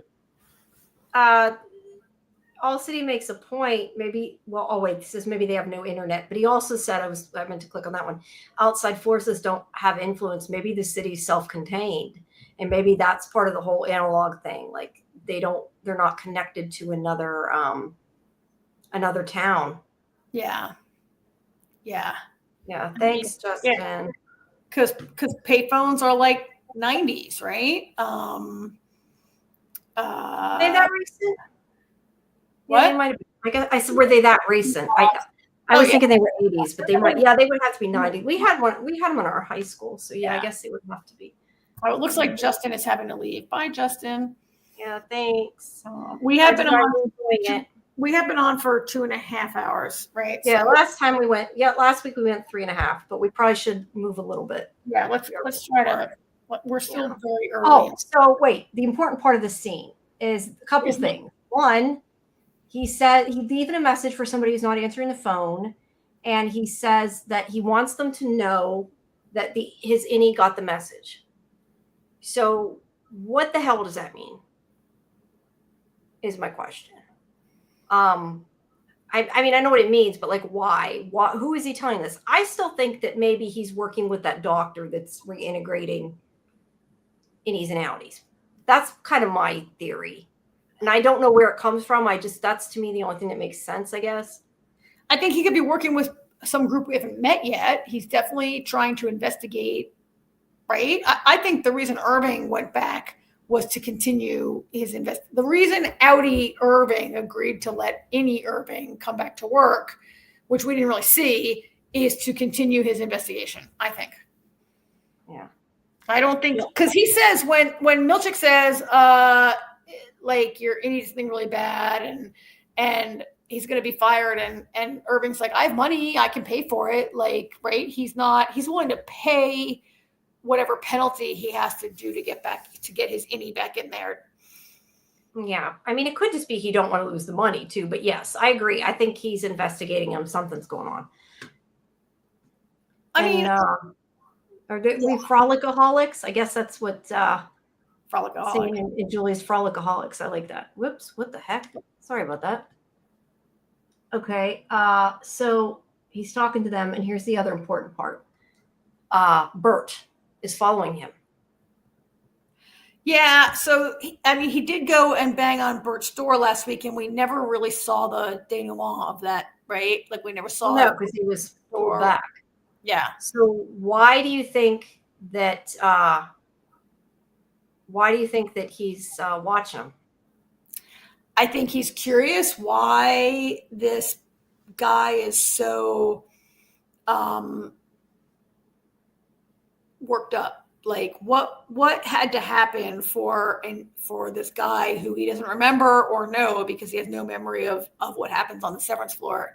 Like, I think maybe he's just intrigued by what drove this other employee to bang on his door, and he wants to learn more about him. It's fair. Yeah, I'm not sure I really have a theory. I just was curious why you thought he was doing it. But yeah, I mean, I guess it would be weird if he showed up at my door and started banging. He'd be like, "Who are you? How do I know you? Why are you standing outside my living room or whatever he was looking into, spying on me?" Yeah. I mean, we had I'm looking for this Irving comment that was way back here you can click on the starred tab. I've been trying to unstar them as we ask them, but clearly I haven't done that on all of them. But just click the starred tab because I found that out. It makes it easier. I didn't even know you could do that. And we have there's an Irving. I can't find somebody had a really good Irving comment earlier, and I can't find it. So sorry about that. Whoever wanted to talk about Irving, I lost it. I can't. What was the Irving comment? Do you remember what it was? No, I just started so we can come back to talk about Irving. Unless later. It was one that I talked about while you. While my internet was out, that's entirely possible. Yeah, it might have been. It might have been something I mentioned. Yeah. Sorry, I don't know. I don't remember. So let's see where we at. Mark goes to change the light bulb. I don't know why, but I thought like he was going to find a listening device or something. So did I. I'm like, oh, is there a camera? First of all, what a ridiculous. I was like, what is that ridiculous light fixture in his hallway? Who has a light fixture like that shines on your closet door? And I was sure that burnt out bulb was going to be a camera or a listening device. And then what happens is he's distracted and he steps away, right? Yeah, it isn't even important. Okay, so Milchek comes and he's got his gift basket. Wait. What? This one, I think Audi Irving is more important than what it seems. The files he had on the workers of Lumen. I think he works for those that P said were working against Lumen. Yeah, that's who I said. I think he's ones that are working to reintegrate with that doctor. I just think that makes the most sense to me. I mean, I don't have any, really proof of that. It makes sense because like who else is it going to be? But you're right with what you said too. It could be somebody completely different. Yeah. Who knows? Yeah. So Milchek's back. He has a gift basket with the pineapple and a dragon fruit. I don't know if pineapples and dragon fruits have meaning, but that's what's in there. Well, pineapple, this is the second. I mean, we've heard pineapple before, clearly. Multiple pineapple references, right? Yeah, no, but I'm saying I wonder if like it means something in, literature or whatever. I didn't look it up, so I don't know. I mean, it's a sign of hospitality in like Hawaii and a sign of what? A sign of what? Vitality. A sign of hospitality in like, hospitality, like if you go to Colonial Williamsburg, you see like pineapples on the doors and stuff, and it's a sign of hospitality. Makes sense. It doesn't make sense in this show. It makes I feel like there might be more to it than that. But anyway, let's see. So Milchek wants to talk. He says they got off on the wrong foot. He knows Mark's weighing whether to return to Lumen or not. He wants to ask him some questions. And he says, how happy are you with your current financial compensation? And he basically says, we want you back enough. We'll give you a 20% bump. Yeah. Which means they want him back. Yeah, that was. And then here, wait, sorry, I lost my thing here. Let me. Oh, David said he saw a payphone the other day. It said free Wi-Fi on it. I guess you can call via data now on the payphones, since no one would use them otherwise. Oh yeah. So here we don't even have payphones. They've ripped them out. So I don't know. I don't know where you saw that. I think now you're making me think, David, that I remember seeing a story that in New York City they were trying to turn some of the payphone booths into Wi-Fi, like free Wi-Fi stations. I don't know if it ever happened. I don't get to the city that much. I mean, I know the last thing I remember seeing that was sort of like a payphone is sometimes along the highway, they had like boxes for phones for emergencies. Yeah. I've seen those not too many years ago. And of course, we still see like ads for them having phone booths in England, but that's not here. So I don't know. Irving made a full-on phone call, but that's interesting side note. Thank you. Yeah. And Doc Kaiju says Reels just said pineapple could mean pineal gland. Pineal gland. Yeah. Yeah. I would have to look up what that gland does because I don't remember. So unless the subject of multiple X-Files episodes. Actually. No, I remember that. But what did it have to do then with like that was with the albino one, wasn't it? Was that from that episode? I don't know. Yeah, it produces melatonin, and so and it's this little. It has like a little shape. Little tiny shape in your I know what it looks like. It modulates your sleep pattern, I think, is the main thing that it does. Yeah, maybe it was in Sleepless. Maybe. Yeah. But yes. But anyway, he says we'll give you a 20% bump in pay if you come back. And then the second, he says that they'll make a full investigation into the Innies claims and give regular wellness checks from independent organizations, if that would help you feel more excited to return. So he's definitely preying on the idea that Mark's a good person and wouldn't want his Innie to suffer, which I think is interesting. I mean, maybe. I mean, the idea, I'm not down with the idea that Mark's a good person and doesn't want his Innie to suffer. I mean, I do think he's playing on Mark's desire. Why else would he want a wellness check on his? Well, I guess it could just mean so you know you're being taken care of. Mark doesn't want to do harm. I don't think he really cares about his innie that much. He doesn't think about him when he comes home. We have no indication that he really. No, I don't. I think that he knows that maybe if he knew he was suffering, he'd be upset. So he's kind of like, we'll let you know they're doing okay. He's doing okay. I don't know. That's the second thing. And then the third thing, because he asked, Mark says, is that what they're doing? He says it's the first step of many. The third question concerns your late wife. You said in the intake interview, her death was as you cited her death as a primary motivator for severing. And he asked Mark if he remembers what he said. And he said that since she died, every day feels like a year, which I think is an interesting comment considering how the time is different because they're not living full lives. And that he felt like he was choking on her ghost. Was the other comment. Yeah, I mean, I think, I don't know that time is not real. He still experiences every day, just not 8 hours of it. It's not like. No, yeah, I'm not saying time's not real. I'm saying that time feels like a different amount of time. Well, because of his grief. Because of his grief. Like he's so deep. Too, but I more meant like they don't get a full life. Like for an innie, like they don't, like they wake back up and it's already like he said, it could be 5 months later. Yeah, like they don't experience time the same. Oh, the innie, yeah, but Mark the outie. Yeah, no, I'm just saying it's interesting that he says that. I'm just saying like representative. I mean, the innies are very conscious that their time is short and they only have this short time to be together and hang out. And then like Mark's like every day is a year, which it's kind of like the opposite for him, I guess. Opposite what the innies get. Like Mark is complaining that every day feels like a year. And Mark S is like every day is like way too short, like, right? Yeah, like they would be happy for that. So so he wants him to come back, and he basically, I think at this point, says he doesn't know. But then he comes back, and Helena and Milchek watch him. There's his ID. Yeah. Now, a couple things I want to comment on this. First of all those cars look old to me, old styles of cars, which is, I wonder why that would be. Unless maybe newer tech can't come in the company. I don't know. I mean, that actually would explain if it's not just the severed floor, but in the building altogether, that would explain why Helena was using the older tech to record things too, because she's in that building. So I don't know. But I am a little confused by this because they made a point of telling us that they have all of them come in staggered at work so they don't see each other. And it shows like with an empty parking lot. Is that only on the innies side of it when they leave so they don't see it? I mean, like it doesn't make sense because the innies never come outside. So I don't quite understand why there's a full parking lot when they made such a big deal out of that before. It is divided down the middle. Well, there's only one severed floor. There's tons of people who are not severed who work there in that building. That's true, but why is Mark there? Just coming in the building, I guess. Well, he's on the severed. He's an Audi coming in. Yeah, no, I'm just saying they made a point before of showing the Audis in an empty parking lot, and like now there's lots of cars. Maybe he was coming in at 7 a.m. to not see people. I mean, I don't know. I mean, I get it was about just not seeing their coworkers and stuff. I'm just saying it's odd since they. I mean, for me, if I had to pick out what's important in the scene, it's that all the cars are like pre-1995.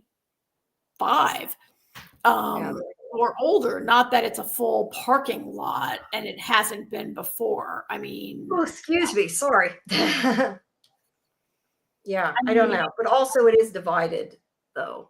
What? Because there's a road in the middle of it? I mean, tons of parking lots have an aisle down the middle and you park on either side of it. I don't think that is necessarily. But you're right. I'm not denying that. But the way they have the snow split like that, to me, it looks like the same thing as, like I said, when Devin and him were sitting at the table. Like they weren't a reflection of each other, but it seems like it was purposely shot to show two sides.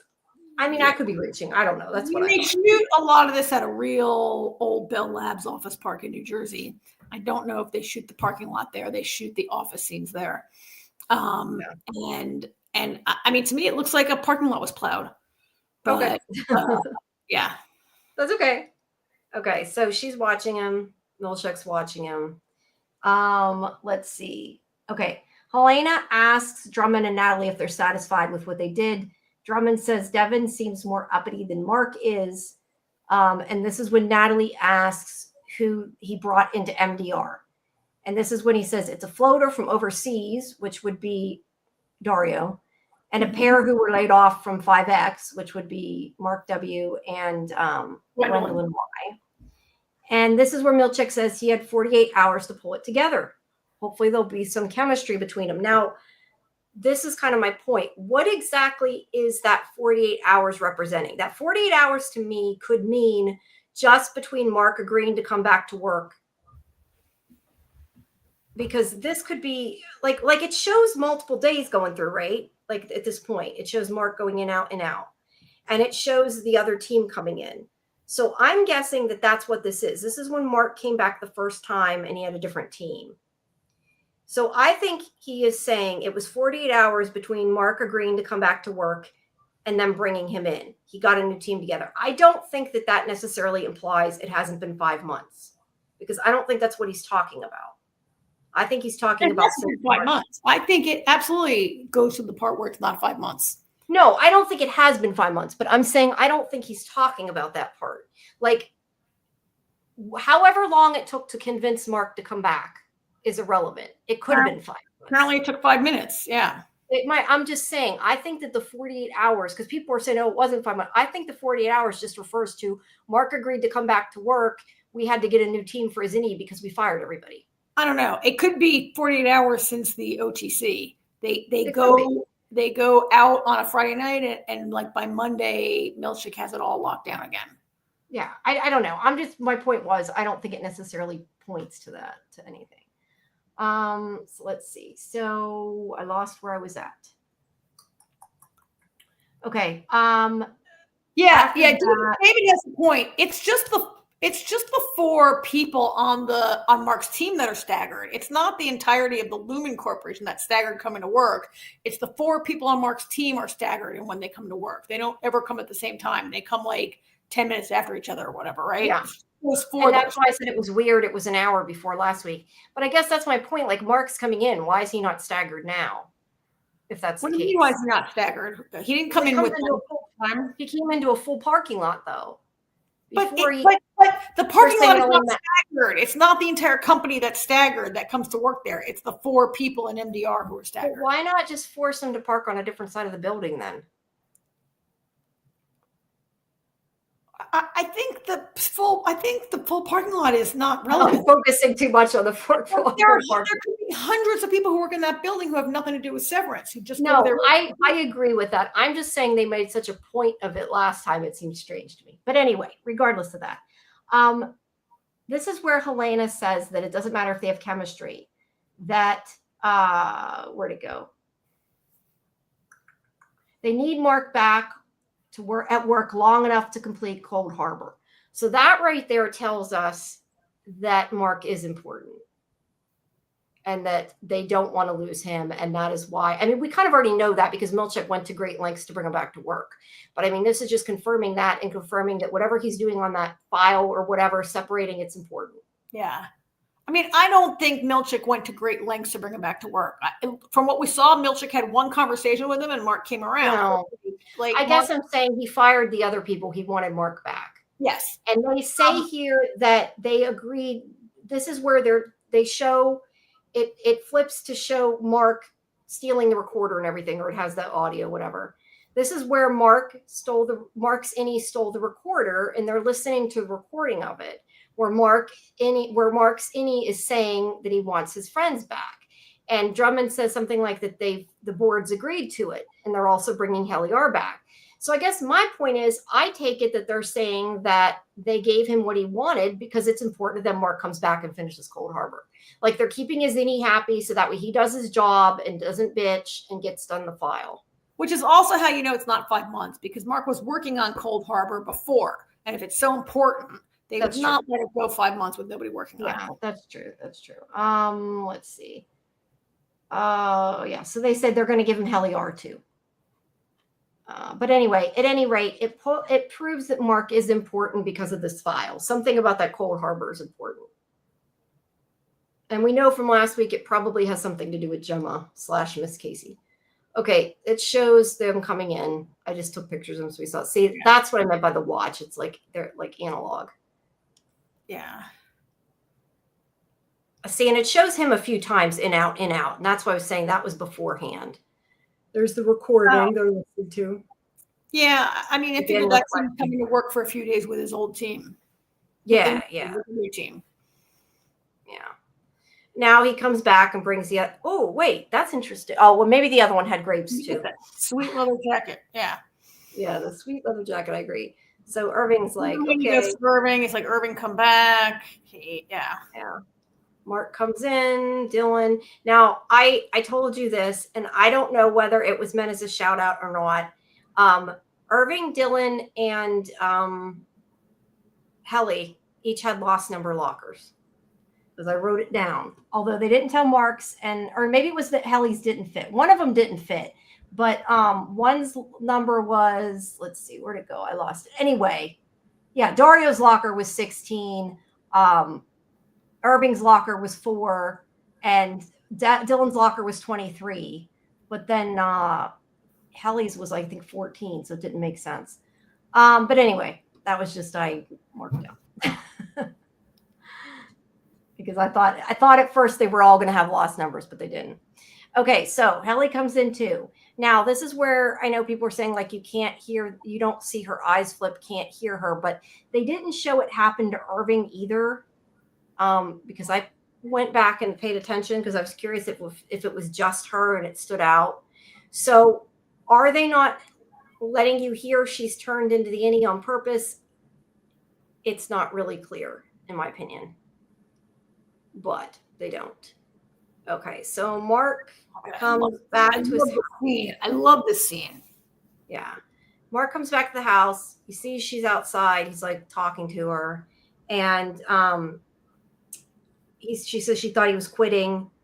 And she's like, how'd you come back? That involved the pineapple, didn't it? And he's like mad at her. He's like, I told you about what happened to me. I talked to you about, what's happened these past 2 years. I've eaten your stupid cookies. He's like, you've been in my house. I've been in your house or whatever. And he's upset. And he's like, what is everything about? Why did you do this? Do you know about Gemma? He's yelling at her. And she ignores him. And he tries to jump in front of her car so she'll let him, so she'll quit and stop. And instead, we lost Karen again. She screams and honks her horn. And this is where the volume gets very, very loud. And she screams until he moves. And there you go. You're back. And your background is gone. I just lost my camera. I love this scene so much. I, once again, love Patricia Arquette's complete rage that we see in this scene, that she's so completely outraged and angry, and the anger like coming off her. I just think she's so good. The way, like, that scream of frustration was incredible. Yeah, she's like, move, basically. Well, she got him to move. I mean, there was so much more to it than just move out of my way, right? Losing control. It was like a losing control scream. Like, she's so mad she can't hold it in type of scream. I mean, she's got so much to be frustrated about that she's letting loose in that moment, right? Like, she's so angry about what's going on at Lumen that she's not, like, Mark says here, a lot of questions that she can't answer and that she might not know the answers to also, right? Like, and she's cut out. Yeah, I mean, I just, there was just so much in that scream. It was, she's amazing. Yeah, she was. Somebody's beeping me. Yeah. Oh, yeah. So, sorry. Yeah, I agree. And that was really unexpected, and I forgot about it when I was watching it in the watch party. I had it up really loud at, like, whatever it was at night. Everybody's in bed, and she's like, ah! It's like, whoops. She's kind of loud there. But yeah, she's gonna run him over if he don't move. He finally moves. But this is where I question if she's losing it a bit. I mean, I know she's frustrated and mad, and that's why she screams, but yeah, it just seems out of character in a way that makes sense. I don't mean out of character and as I don't understand it, but it's like not her normal. She's not usually out of control. Mm-hmm. She's slipping a bit there. And Fletcher says this was the comment from before. It was Audi Irving is more important than it seems. The files he had on the workers, I think he works for the one P. He said, we're working against Lumen. Yeah. That was kind of what I was saying before. Yeah. But that was the comment you were looking for. Yeah. Sorry. My head's dripping so bad. So yeah, that's the end of the episode.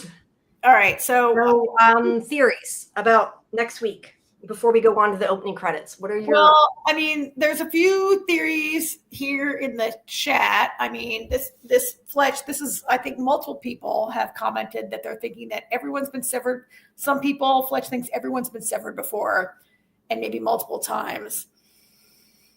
Cobell had a weird connection with Audi Mark. Bert and Irving for sure have a deeper connection. Yeah, like maybe when you get sent to the testing floor, they kind of erase whatever your innie experienced, or they like delete your innie and you get like a new innie when you get severed again, maybe, or something like that. Yeah, I still have to find at some point that protocol on the computer that I told you sounds like a mind wipe. I still don't remember what it was called, but it makes me wonder if they redo their innie or whatever. Yeah, it does sound like a little bit, right? I mean, and related to that, like, I mean, there's a bunch of, there, I think a few more comments here about people being severed before. But that's a thing people are definitely thinking about. I was just going to put up Grow and Thrive says, I think not only was she angry, but I think she was afraid of Mark at that moment. Oh, interesting. Yeah, afraid, I guess, what he'll do. Afraid if he'll go to Lumen and ask these things, maybe. Yeah, that's really interesting. I hadn't really thought about it that way, but you're right. Yeah. Yeah, Mark is not just being, a quiet little worker bee now. He's asking too many questions, maybe. Yeah. Get her in trouble later, maybe. Sorry to ask a few, right? I mean, for a brief moment, Mrs. Cobell was actually happy with Audi Mark wanting to go away from Lumen. That's intriguing. People never discussed that because the Audi took control after. But yeah. I wondered if that was almost, and this is just, again, my personal opinion, I kind of wondered if that was the fact that we say she has this weird obsession with Mark. She likes him for whatever reason. I almost felt like when she was happy, it was almost like he was able to get away because he figured it out on his own. Like she felt like he was safe, not safe, I don't want to say, but like she does like him or care about him for whatever reason. And she was glad he was getting away from it, maybe. That was how I felt about it. I don't know. How did you feel about it? Yeah, I mean, so I don't know, like she was happy with him wanting to go away. I'm not sure if she was happy because she's worried about Mark personally and for him to get away is good for him, or if it's more about like Lumen's best laid plans not going the right way. And that's more what she kind of was happy about there, maybe. Yeah, could be. Yeah. Let me ask you, because this is the one question it's hard for me to answer, so I really can't answer, but I can ask you. What do you think is going to happen? Like, what's your theory? What do you expect to happen? Theories for like the future of this series? Yeah, of the season. I'm going to look while you're talking. I'm going to look. I somewhere had my theories written down. I mean, I don't know. It's only episode 2. It's kind of early for me to have like theories of where this is going. I mean, I have some lame theories, like what I said last week was I'm really excited to see Devin getting more involved and digging into this and see where that goes. I mean, Mrs. Selvig is getting in that car, and it's speculated it's called Goodbye, Mrs. Selvig is the name of this episode, right? Is she leaving town? Like, there's no way she's. Yeah, I kind of wondered. Like, it said, "Hello, Miss Cobell. Goodbye, Miss Selvig." It made me. I don't think like they'll kill her because, like you said, it's Patricia Arquette. I mean, not that they can't, but I don't. That's not what I thought it meant. But I kind of wondered if maybe like she would become or was severed or something, and like that personality was going to be gone. Maybe. I mean, I think the cover story's gone. Like Mark knows that she's not Mrs. Selvig anymore, so there's no reason to perpetuate the Mrs. Selvig cover story. Yeah, it could just mean like in that sense. That's true. And Grow and Thrive said that they meant afraid of what he would do to her. that's why she's afraid of Mark, or they think Really interesting that Mark would become violent. It doesn't really seem like he has it in him. Yeah. Maybe afraid of what? Maybe they don't mean violence. Like I could see her maybe being afraid that he's going to say something to Lumen that could get her in trouble. Maybe in that sense. Like so the way Mark is so like entrenched in his grief, I don't really see like Mark doesn't exhibit a lot of motivation yet. To me. Audi, I'm saying you mean Audi Mark. Mark Scout doesn't exhibit a lot of motivation to do anything but come home and be sad 100% of the time. And so that would be interesting to see him start to maybe, if he becomes more intrigued, and to maybe start come out of that miasma of grief and like become a more motivated to dig here. I'm still wondering. So is this already renewed for 3 and 4? I don't know how many seasons they're going to be of this. It's already been renewed for season 3. Yes, like that's my understanding. Because we have Grow and Thrive wants to add something. Sure. Let me just finish my thought there. Because Lumen appears to be so like not a force, evil, bad company, not a good force. Like I'm waiting to see if this will become more nuanced in what they're after, and is there more of a gray area? Are they really evil or not? That's fair. Let me bring Grow and Thrive on. Hello, thank you for calling in, I guess is the best way to say it. Hi. Hi, Jamie. This is L'Oreella from the server. Oh, okay. Yeah, I know who you are and I recognize your voice. Yes. I know you're going to be ending soon. I just wanted to come on quickly to explain my point, what I was trying to say. Yeah, we still got the opening credits to do yet, though, so we'll be here for a while, but go ahead. Okay. I think in that moment, well, first of all, I don't think she's ever seen Mark angry like that. I mean, she knows that he's been depressed. She knows that he's been grieving his wife, but I don't think she's ever seen him that angry. Yeah. And I think that she felt physically threatened by him because he jumped out in front of the car. He's demanding from her, what do you know? And is this about Gemma? And part of her was afraid of, oh my God, what do I do here? And what is he going to do with is he going to investigate this with Lumen? And I also think that she felt physically threatened by him. Because think about it, this man thought his wife was dead. So of course he's going to take his rage out on her. He could open the door and physically assault her. How does she know? Yeah. And there's an element that, a woman as a woman being in my car alone at night and a man jumping out in the road, like that's definitely scary to me. Right. Yeah. Always. Yeah. And I got to plug in. I'm going to step away while I plug in. She also has lost her position of power to like her protective shield of Lumen power is gone right now. Right. Right. So I like it. Yeah. I think, she's always been in control. She was in control in the office. She's been in control outside of the office, and she's not in control anymore, but he is. Yeah. And she's not comfortable with this. She wants to get as far away as she can from him. Yeah. I think also she's kind of unraveling because she lost that control. I think that's, like I said, I think partially that's why she screamed, though, because she just like doesn't know what to do. She's kind of at the end of her tether a little bit there. Well, she scared him. She acted like a crazy, maniac. Get out of my way. So he jumped out of the way. Yeah. She honked, she screamed, and he jumped away. Yeah, that's true. Yeah. And now the question is, where is she going, and what is she going to do? Yeah. What's her next move, I guess, is the question. Well, yeah, and someone in the chat reminded us that in season 1, Mark made a comment that the neighborhood is pretty empty. It's just him and Mrs. Selvig living in the neighborhood right now. And if she leaves, he's pretty much alone there. Completely alone, pretty much alone. I'm not sure, but probably being watched though to some extent, I would think. Well, although considering their security at the company isn't as grand as they made them believe, I don't know. But I think he's alone there. But Yeah, I like it. I can see all those reasons why she would really be threatened by Mark in that moment.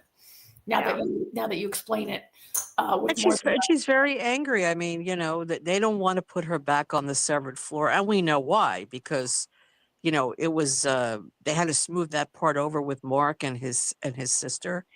That Yeah, they're also blaming her for everything. Do you notice yeah, that? Because not only did he blame her for the thing with Mark and his sister, he also told Mark S at work that, like, how did they let somebody like that in there? I mean, he's kind of blaming all the bad treatment on her too. They're using right. her as a scapegoat. Yeah, she's the scapegoat. Well, that's Absolutely. a very corporate thing to do. Whoever was the Yeah. last person to leave, you blame for everything. Your fault. Right. Yeah. But in this case, I mean, how could they bring her? Because if they bring her back on that floor, then that shows they're complicit in what she did. That That's she true, was too. this lactation nurse. That she Yeah. was involved in his private life as well as his work life, and it wouldn't look good for the company. Yeah, they know all about it and they're letting it slide. Right. Her back. It wouldn't look good for the innies, would. Yeah. Mark And I think that's the main reason why they don't want her there. I think because obviously they wanted her to infiltrate his private life. They want surveillance on him. They didn't want her to go to that extent and be a lactation nurse, but they Okay, so you wanted do her think they involved. told her to do it? That's interesting. I don't Right. know. I thought a lot of it was, yeah, I don't know. I thought a lot of it was her investigating him on her own, but I guess they might have told. They had to know she lived next door to him. Like, they have to know where their employees live, right? Like, Right, but I don't know that I hadn't really thought about the fact that maybe they told her to investigate him, I guess. Yeah, I think so. Well, I think they told her to keep her eye on him. Yeah. Because they want to make sure that the severance procedure is working for him, that there's nothing going on at home. But they didn't want her to go to that extent. like, So she became too involved. Yeah. But I still think that they would bring her back, because she did try and save the day at the end, right? She went to the conference to try and stop Haley from speaking. It shows that she came through for the company. Yeah, the fact that they're giving her, trying to give her a fake promotion, though, makes me think that they don't like that she was investigating things and asking questions. No, but she knows too much. Like, somebody commented earlier, this is like a keep your friends close, but your enemies closer kind of situation. Exactly. They are afraid of her. She said that. She says, "You're afraid of me." She says, "No, we're afraid of no one." But they are afraid of her because she has a lot of information and a lot of knowledge. So they have to keep her close, but not keep her more at a distance. Yeah. Like, keep her close to watch her and keep her in the house, but keep her at a distance from the severance floor. Right. Yeah, that's why I said you can't fire somebody who has all the information, like that knows everything, Yeah, I agree. Yeah. Right. Sure. So cool. Okay, I mean, so I just wanted to come on and say that. I mean, appreciate it. Yeah, I think everybody's been missing her, so I think it's. If you want, I could stay on, or I could, it's up to you. Yeah. Well, you could stay if you want. Yeah, you can stay for a while. We're going to talk about the opening credits now. Okay. That's our last segment here. So go over the opening credits. Let me reopen the pictures from the credits, though. Here, I gotta get them open here because I have tons from the credits. Let me find them here. I bet you do. Give me a second. Okay. Sorry. I'm going to put on my sweatshirt while it's freezing in my house. I'm just moving all my windows here. But yeah, feel free to stay and hang around. Yeah. I mean, the opening credits were like, everyone had a huge freak out when we all saw that the credits had changed. I was waiting for everyone to see them. Like, I wanted to talk about them, man. They're awesome. I mean, they were awesome the first time, but they're awesome here too. So, I somewhere have, I want to get up my notes from them. I have them somewhere here if I can find them. I mean, first of all, Mark wearing a red, long john onesie kind of thing for the entire thing is just I was like, oh my God, Jamie's always talking about red and blue. Oh my God, he's wearing a red onesie. Yeah, it's pretty obvious. Yeah. I mean, I think that represents, well, I mean, I assume the red represents Audi Mark, but yet Yes. he's wearing the badge, which is a little strange. So, I mean, there's so much about bleed through and like after the OTC thing, it's hard to tell. I can't remember. Did he have on the onesie in the original credits? I haven't dissected them since I watched the season red in the original credits, I don't think. I don't know. But it also maybe shows, because it is like a onesie, it's kind of like I talk about them being infantizing a bit to any Mark anyway. How much was spent doing the new intro? Probably a lot of money. I mean, you could tell it's like all 3D. Yeah. So he's getting out of bed. I'm assuming Audi Mark, since he's red, dressed in red. And now we get the elevator, and out comes these a balloon, really awesome balloon of his head. Of Mark S. Yeah. So I think, where did it go? I lost it. I think that there can be a couple things that the $7 bajillion bucks, right? All City probably took a lot. I know they said that the season cost a lot. People didn't understand, but because it's all in an office, but this definitely cost a good bit. So, and I think, I'm assuming it's made by the same people. Yes, there are a lot of balloons. I think it's might be referencing the balloons, but also I think that could mean a couple things depending how you look at it. The arrow is going up, so it could mean it's like part of his innie coming to the outside world, I guess. The fact that he's trying to catch the balloons makes me think that it could be representing like him trying to remember the other side. You know what I mean? Like he's trying to find things out. I would look at it like he's trying to catch those memories. But I guess in this sense, it would be the Audi trying to find out what's happening to the innie, I guess, is how I would take it from that. And if you guys have thoughts, please stop me. I'm just going through my notes of what I have written. It's really cool looking, though, at any rate. But I don't know. I didn't think about the upper arrow until I'm going through these now. Okay, he's going down into the brain, I guess. All of this is like going through a brain. There's so many brain spots in the entire opening sequence. There is, and there's a lot of balloons. So he's investigating his inner mind, I guess, something like that. Oops, clicking on the wrong thing again. And let's see. Yeah, there's the brain. Now, notice. That looks like, if we had this discussion, we argued about this for a little bit in the chat. That looks like Helly. Well, it does look like the reflection is wearing a skirt, no? Yes. It looks like Helly's blue skirt, but it looks a little purple, but I think that's just the way the color is. It's not blue. It's kind of red. Yeah, I think that might just be the way it looks with them using a reflection maybe. But if you keep looking, yeah, because see there, you can see it's blue. That would be Gemma or Miss Casey, I guess. I can't really see that. Yeah. Now I only have, 2K, whatever it is. Oh, now it looks like, so now the reflection has changed. And that's like Gemma and Helly's over on the left. Those are Helly's yellow shoes that she wears. Yeah. Okay, so Helly flew away and now Gemma is reflected. Yeah. All City says there's a lot of Helly and Miss Cobell mixing in and out. I'm assuming he means Miss Casey, but yeah. So I guess that I question, is that supposed to be kind of representing the love triangle between them, I guess, would be how I would take it. Why do we get freaking spammers from Twitch? Oh, just yes, we see you. No, we are not clicking on it.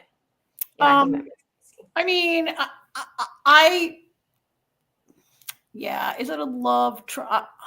I mean, it's not a typical throuple. It's not a typical love triangle, but I guess it's like I said before, you had said something like, are the innies and outies attracted to the same people? And if they are, like, is he meant to be with?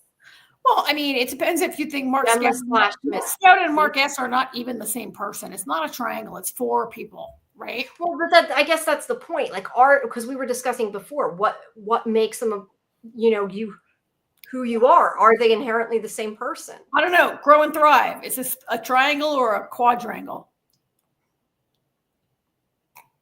She muted herself. There we Oh, go. sorry, I was muted. Lori, right? Um, Okay. that's a good question. You know, I haven't really thought about it. Possibly a triple, possibly a throuple. Yeah. Yeah. Well, I you know, I think that Helena, I think that she, you know, when she was watching the surveillance tape of them kissing, of Helly and Mark kissing, I think she's very fascinated by it, and I think she wants to experience that herself. So in a way, that's the throuple that I see. yeah, that's Oh, true. Mark S. and Helly and Helena is the Yes, throuple. yes, Ah, interesting. Yeah. Yeah, yeah. that is interesting. I do think there's a lot of things that hint at reintegration in this opening, though. So I'm not sure about the Mark S part, which is, I mean, that is, I think they are supposed to represent the Oh, Audi mark, but oh, it could also be, yeah, it could also be with Gemma, so it could be actually a quadruple.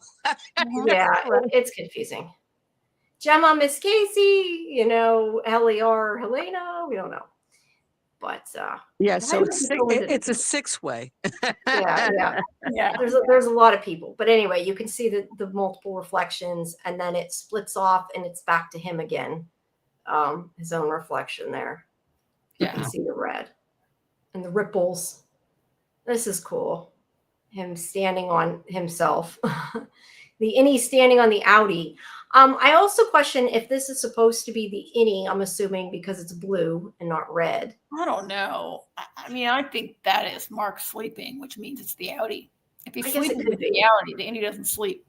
Okay, that's true. I just was thinking, does it mean that he has a bigger part to play maybe than the Audi right now? I don't know. But I don't know. Like, this is interesting to me because this is kind of like both sides confronting each other. Because they're looking right at each other. They're interacting more in this opening. So, yeah, I don't know. You know, That's and what I do have a question related to this, and I don't know if you guys know this answer. What happens to the Audis when the innies are working? Are the Audis sleeping? Like, do they have a reverse schedule? I think they're just like their brains turned off, that part of their brain. Because it's the same body, right? So it's Yeah. just So it's like essentially like they're sleeping, but they're not really sleeping. two halves of your brain. I guess it's like they're sleeping. They're like I always say deactivated because I don't really know what I'm trying to say. Yeah. But like, So they never see the daylight until the weekends. Then the Audis, I'm Well, talking they about. see the evening. Yeah. They wouldn't yeah. see, they go in the morning, they come out in the evening. Right. It's Well, like, given that this is shot in the dead of winter, yes, they don't see the daylight because they Right. yeah, go to no, work you're at right. dark. They come home from work at dark. But I kind of look at it like when you sleep and you don't dream. Like Right. they're not sleeping in the sense that their body isn't being rejuvenated because they're working. But you know how like when you sleep and you don't dream, like it's like when you wake up, it's like no time has passed. So it's kind of the same thing for them. So So not actually, literally sleeping. that's a good point. Their body never gets rejuvenated No, because which is why only the Audi sleeps. Mark sleeps for 8 hours. He goes to work. He switches on the innie. He comes home. He's awake for a few hours. He goes to bed. He sleeps for 8 hours. Like if Mark, the body sleeps definitely for every night. Mark Oh, yeah. Right. Mark Audi goes to sleep every night. Right. But the innies aren't allowed to sleep, possibly because it makes it bleed over, we're assuming. Which is Right. potentially why Irving is making himself sleep deprived. Right. So he'll Yes. sleep at work. Yeah. Okay. But right. anyway, this part to me is like them, I don't know, like I said, confronting each other, confronting what's happening in the opposite world, confronting, I don't know, because I mean, they're shining a light on each other. So they're illuminating I don't know something. that I see confronting, illuminating, you just said, right? Yeah, like, illuminating is probably a better word. Discovering each other, kind of. Yeah, not necessarily literally each other, but like confronting what's happening in the opposite life is what I mean. Like they're revealing it with their, like I said, illuminating is probably a better word. Yeah. And then I don't know, maybe that kind of looks like they're working together. I don't know. That reminds me of like The Matrix when they do fights and they go back to back, you know, like they're working together. I don't know. I don't know that I don't mean that means anything. I'm just saying that's what it reminds me of. They're kind of like looking at each other. Now, this is interesting. Okay, yeah, see, that is Audi Mark, and he's in red, but this is where, okay, he sees the little versions of him, and he's even more confused. And so this, this to me, and I had not even thought about this till we had this discussion today. We were talking earlier about could you be severed more than once? This to me indicates maybe yes, because he's looking at both of himself, right? I don't know, but there's also 6 like boss babies crawling around. Like it's there's babies that don't have faces, and this is again another question: do these represent Kier? Do these represent parts of Mark's psyche? Do they represent anything? Is it just a credit? Yeah, is it just cool looking? Do they represent Mark's innocence? Do they represent the fact that they could be growing baby clones? I don't know. What do you think? Severed people are like babies, All City says. That's a good point. They kind of are. And that's why I said sort of like their innocence, like some of what they are has been taken away, and they're faceless because they don't have their identities, like maybe. Yeah, they're all innies. They could represent the innies. But that again, that begs the question, is there more than one innie? No. But it's a very cool, it looks very cool. Yeah. And he grabs him. I don't know if that has any meaning, but it's kind of interesting that he like grabs them. And all the babies, innies, whatever, are all doing something different too, which is really interesting. But yeah, the fact that they have no face, I find interesting. And now we see that there's maybe more beds. Are those all Mark? Or those other people that are severed? Unclear. But it looks really cool. Now, his brain. Now, that's the chip that goes into your brain when you get severed. Yeah. And I think that this is definitely hinting at reintegration. I mean, the chip comes out, Innie Mark pulls Audi Mark out of his brain. Well, but that doesn't necessarily mean reintegration. I guess it could mean also the OTC, like Innie Mark is going to the outside world. So I guess it could also represent that. I guess. I mean, this looks like the Innie is trying to pull the Audi out of the chip, right? Like, and that's why I said like he goes into the outside world with the OCC. That's why I said I don't know. It necessarily means reintegration. It could, but it could also be hinting at like the Innie waking up in the Audi world. I mean, I don't know. To me, this looks like maybe them working together. Yeah, it's hard to tell. And then he's falling in Irving's mug, which. Again, I'm guessing 2 finger holes reflection. I don't know. Now, the thing that I don't understand and I can go really close to see here. These are, I call them trumpets. They're not trumpets. What are they? I don't know the name of the instrument. It's not a trumpet. It's not a French horn. It's like a French horn, or it's closer to a French horn, but it's not. I don't know what that's called. It's an English horn, maybe, I think it's called. Okay, but why? Like, what does that represent? Irving loves classical music. Yeah, maybe it's that simple. Occam's razor, right? Sounding the alarm. Yeah, maybe. Yeah. Could be. I don't know. It's just, or maybe it represents the dance parties and the waffle parties. It's a bugle sounding the alarm. Yeah, maybe. There Mark's. It's interesting that they have the computer baritone horn. I don't know what it's called. Just to bring out Golden Child's comment, this is from about before. Sunlight produces melatonin, but I guess that shouldn't matter unless they're experimenting with their pineal gland and how it affects the innies versus outies. I don't know. I mean, I don't know that it really matters whether they get sunlight or not, because their body's getting the sunlight, even if, although that's not entirely true, because when the innies are there during the day, they're in the building, they're not outside. So actually they aren't getting sunlight. I mean, to be fair, I don't get a ton of sunlight. Like I wake up, I work, it gets dark at 4:00 where I live. They get the sunlight during the day when they go in the morning. Here, people in a lot of parts of, if it's winter, don't get a lot of sunlight. That's why you got to work on the weekend. Yeah. I find it interesting that if this represents Innie Mark, or Audi Mark rather, because it's red, why is he on the computer? I mean, some of it might just be it looks cool. I'm not saying there is meaning. I'm just questioning, like, what does it mean? The people who write the show don't fully create the credit sequence on their own, right? Right. It's like sent to an art house, and I don't remember the name of the people there. Yeah. I mean, there you can see the horn fell, sort of, by the way. Yeah. I mean, the creators have some involvement, but this is not a creation fully of the production team. That's true. That is true. But he's getting up, he's running, he's jumping, and he jumps in the head. Now, this head is from the first season, clearly, the look of it. Now, I don't care what anyone says, and you're not going to convince me I'm wrong. Although this does look painted, I believe that this is some kind of AI diffusion, stable diffusion, the way it changes to have multiple eyes and stuff, because that is how it used to look as it ran, like Midjourney and stuff ran. I think that's what it is. I think it's just done to look cool. It's like, you remember that, what's the name of that Marvel show that they used it in? I have it written there. Oh, they used a bunch of AI, and I think Secret Invasion. Yeah. Well, I think that that's what that is. To me, that totally looks like a diffusion thing.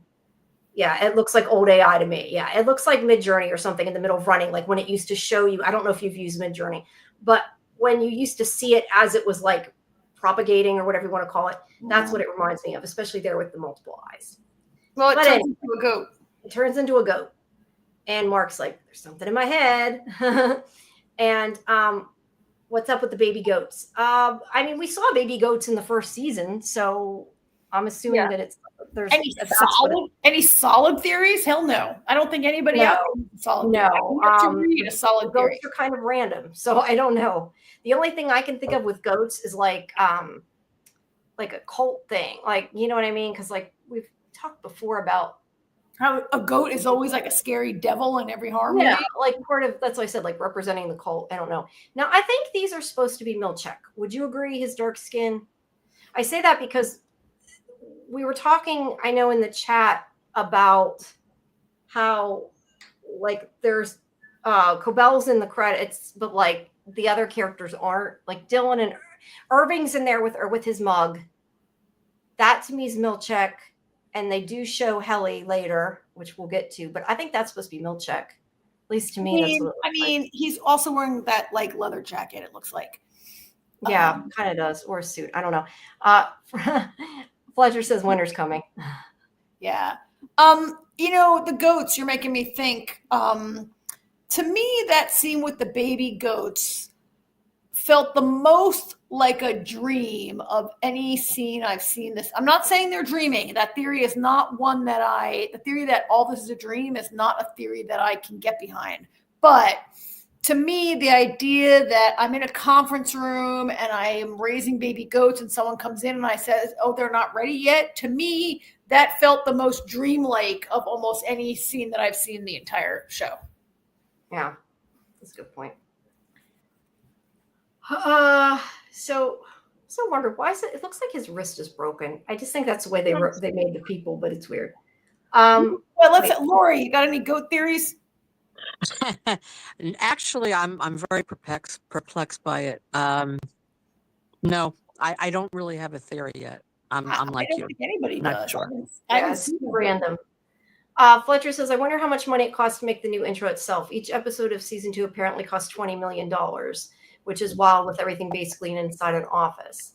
Yeah, some of the episodes, I'm not sure, unless it's paying the actors. I don't know. Some of them I can maybe see it, having seen more, but yeah, I don't know. It's so much digital effects like are laid in there. Yeah. In almost every shot, right? Yeah, although probably once they make the models, the animation in that's probably less intensive. Oh, if people get paid, yeah. Yeah. One thing I wanted to comment on. Sorry, go ahead. Yeah, that scene where he's laying in bed with the little baby corporate people around him. Mm-hmm. I'm wondering. I am thinking one of the theories is that they are injecting the essence of the person into other people, other things. So it could be not really cloning, but injecting somebody's essence into somebody else, like Miss Huang, for instance. There's been some rumors speculating that actually is Gemma. Parts of Gemma are in her. Maybe parts of Mark are in her as well. So not their child literally, but their offspring, like in other ways. Right.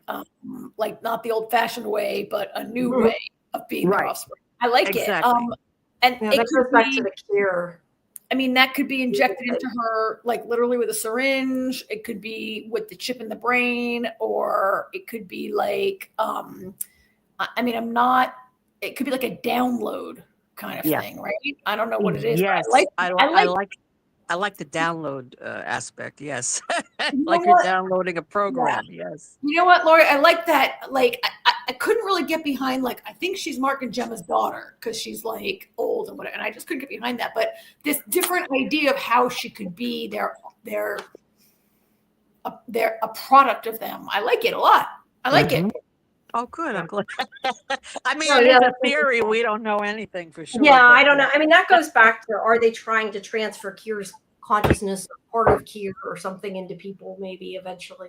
Well, yeah, and you would Test experiment on a bunch of people before you try it with Yeah, it would be a test run maybe.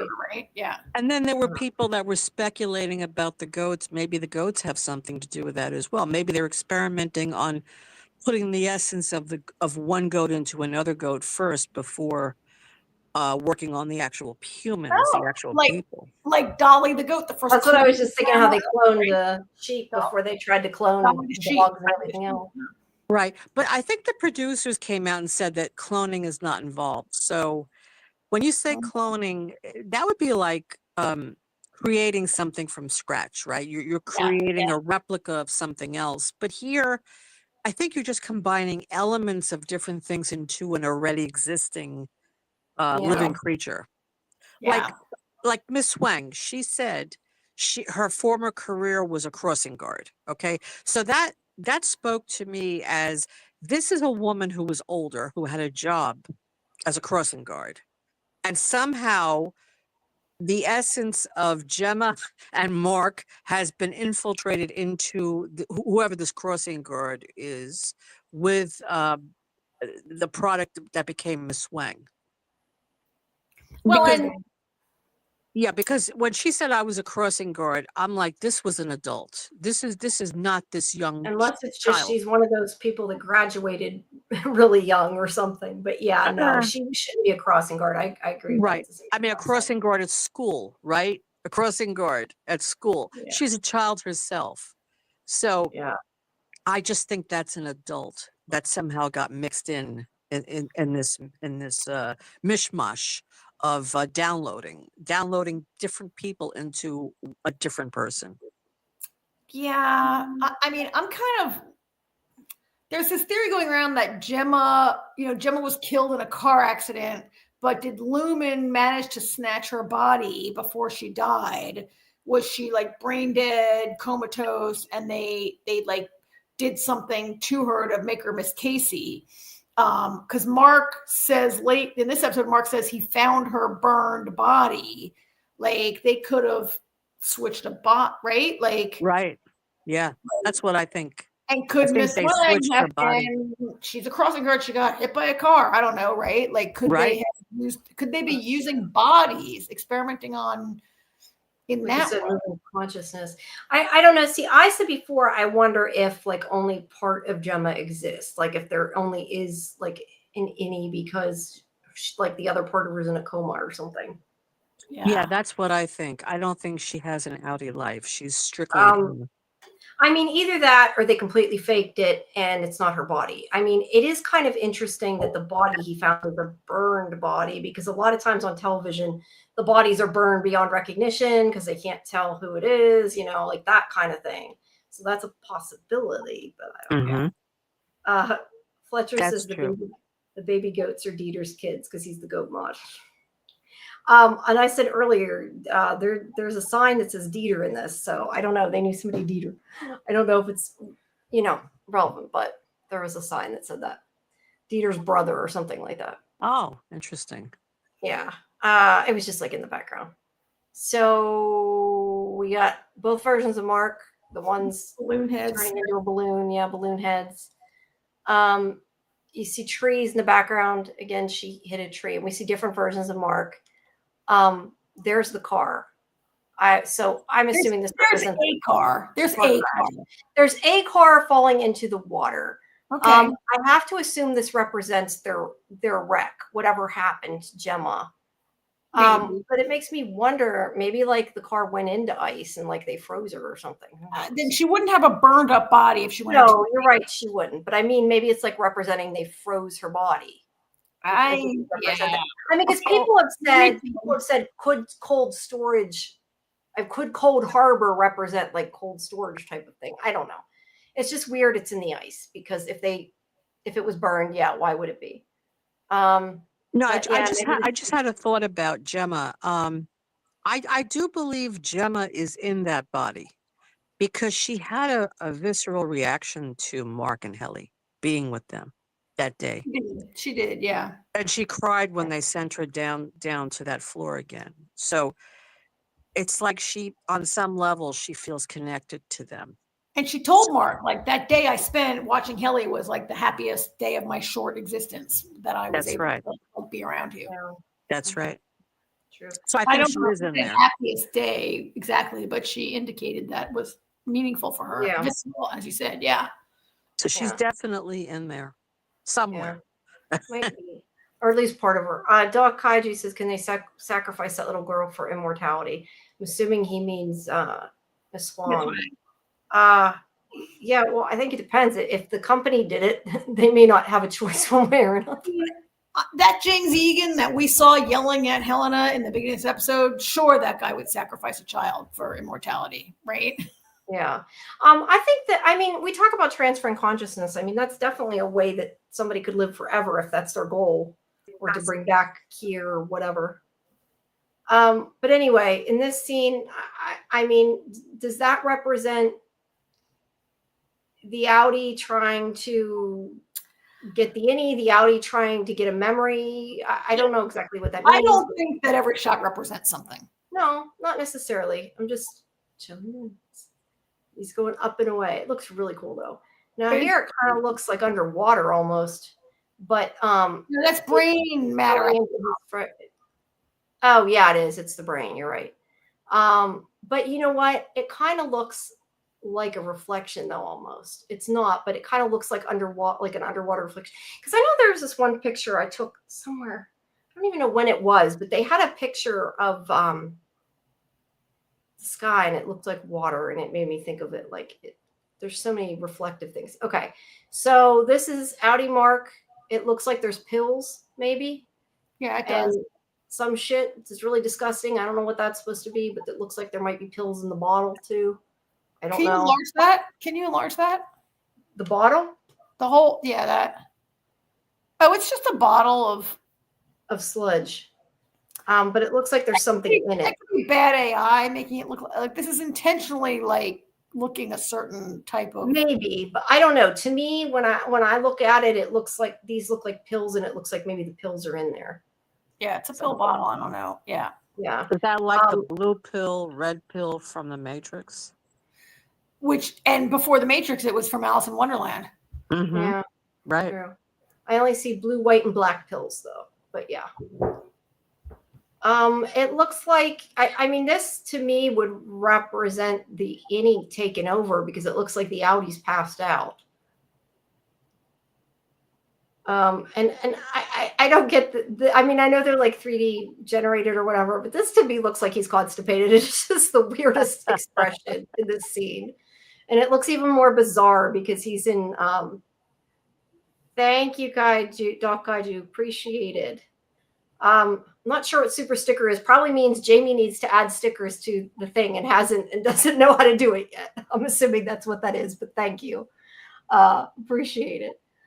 What was I saying? Oh, his expression's so bizarre. And the fact that he's in like a onesie, it's just really weird. Maybe that's a reaction to eating that nasty stuff that was coming out of the jar. I mean, it's long. Who is that guy? I know. Who is that guy behind him? That's the other Mark unzipping. Mark. Oh, okay. Yeah. Whoops. I'm clicking the StreamYard again. Yeah, that's the other Mark. He's picking up it's a curtain. Yeah. Now what?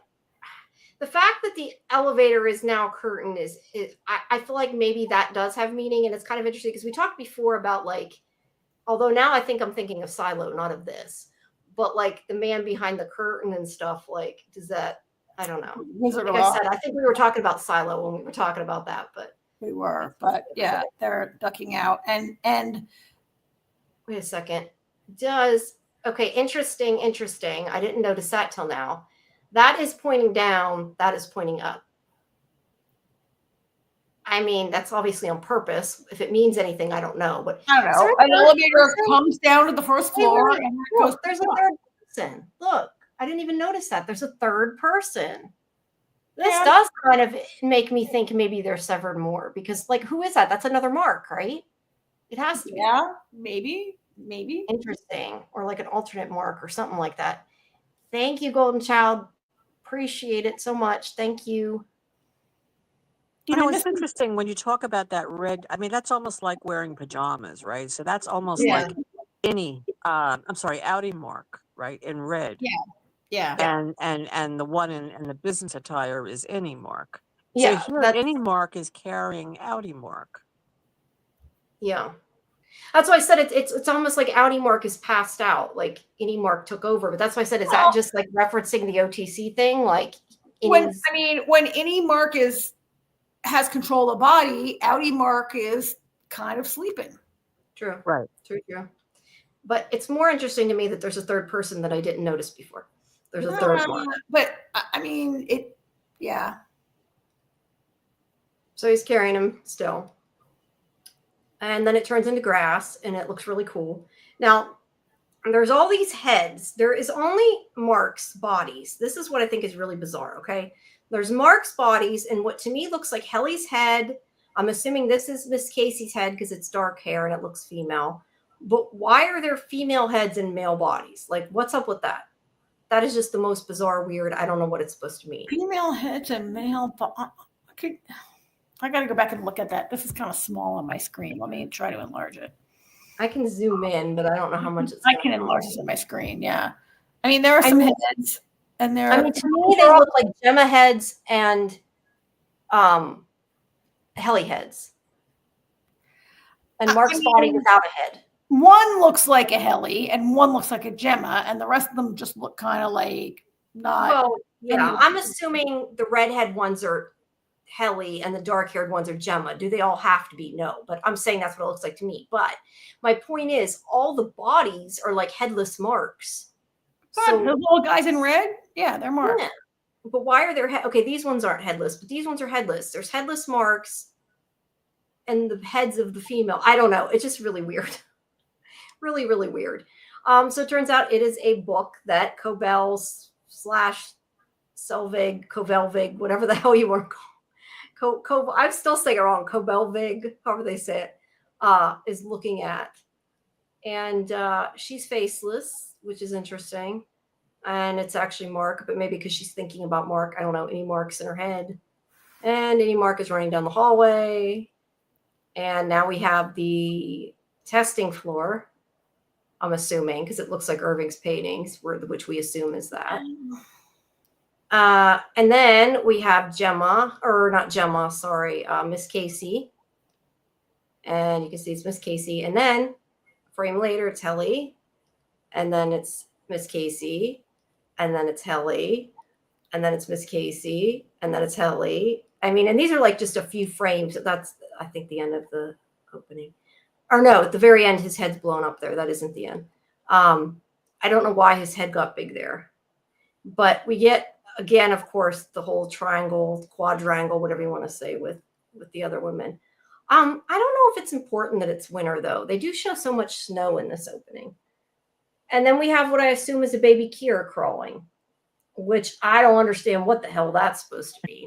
It's so creepy. And then the creepy, I mean, I assume that's pretty literal to me, the innie trying to come out. I mean, that's what that represents to me. And that's the end of the credits. So yeah, I don't know. Any more thoughts from either of you? I mean, again, I don't think every bit of it has to mean something. No, and I'm not saying it does. I'm just I don't know. Do you have any more thoughts on the credits, or anybody in the chat have any more thoughts on the credits? I mean, one thing that tells me that it doesn't all mean something is that it comes around to show Mrs. Selvig reading a book, And we all know this is not a story that she's like that. That's literal. That's too literal, right? Like that's not what it is. It doesn't represent her like reading. No, it's not all 100% literal, but I think a lot of she's it is there because they were going to put her name in the credits and going to show her face there. She's a super guest star. I guess, but they don't even have Dylan in the credits, which is weird. At least I didn't see anything that represented Dylan. All right, Dylan is not Irving had his mug. He has in his contract that he gets to be in the credits. I know, but I mean, I'm saying character-wise. We saw Helly, we saw Miss Casey, we saw Milchek potentially, and we saw Irving's face on the mug. It's just interesting there's no Dylan. I mean, I don't think there's a reason necessarily. I'm just saying I was looking for Dylan and didn't see him. I think that I am not going to put too much into these. I mean, I think it's interesting and cool, and there are some things that are meaningful in it that can be teased out. I also think, to me, I was happy to see a change because to me, Prestige TV, most credit sequences look pretty much the same. Most credit music sounds pretty much the same. I read an article there. Most big production house companies are outsourcing their credits to the same couple of companies to make credits. I think most of them are really boring. Like I have thought the Severance credits were kind of boring, and like when I think about a lot of the shows I watch, not that they're boring, but they all kind of like have the same music and the same kind of thing. And I was excited to see something new happen. And that it happened in this episode and not last episode. It was pretty cool. You think last season's credits were boring? Yeah, I just think they sound and look like they remind me of Westworld. They remind me of Game of Thrones. They remind me of the music all sounds exactly the same. They won a lot of awards. I don't know that I think it's got like maybe sci-fi elements, but I mean, I think actually they're pretty damn unique, and I think they represent the show really well.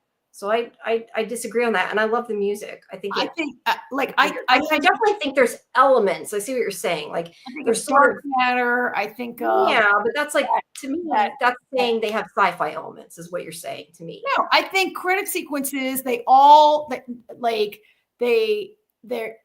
have like very similar animation, similar color schemes. I think the credits industry is boring as hell, and I think. Like I mostly skip them because I'm like, oh, here comes the same music and the same kind of like animation. That's a trend right now.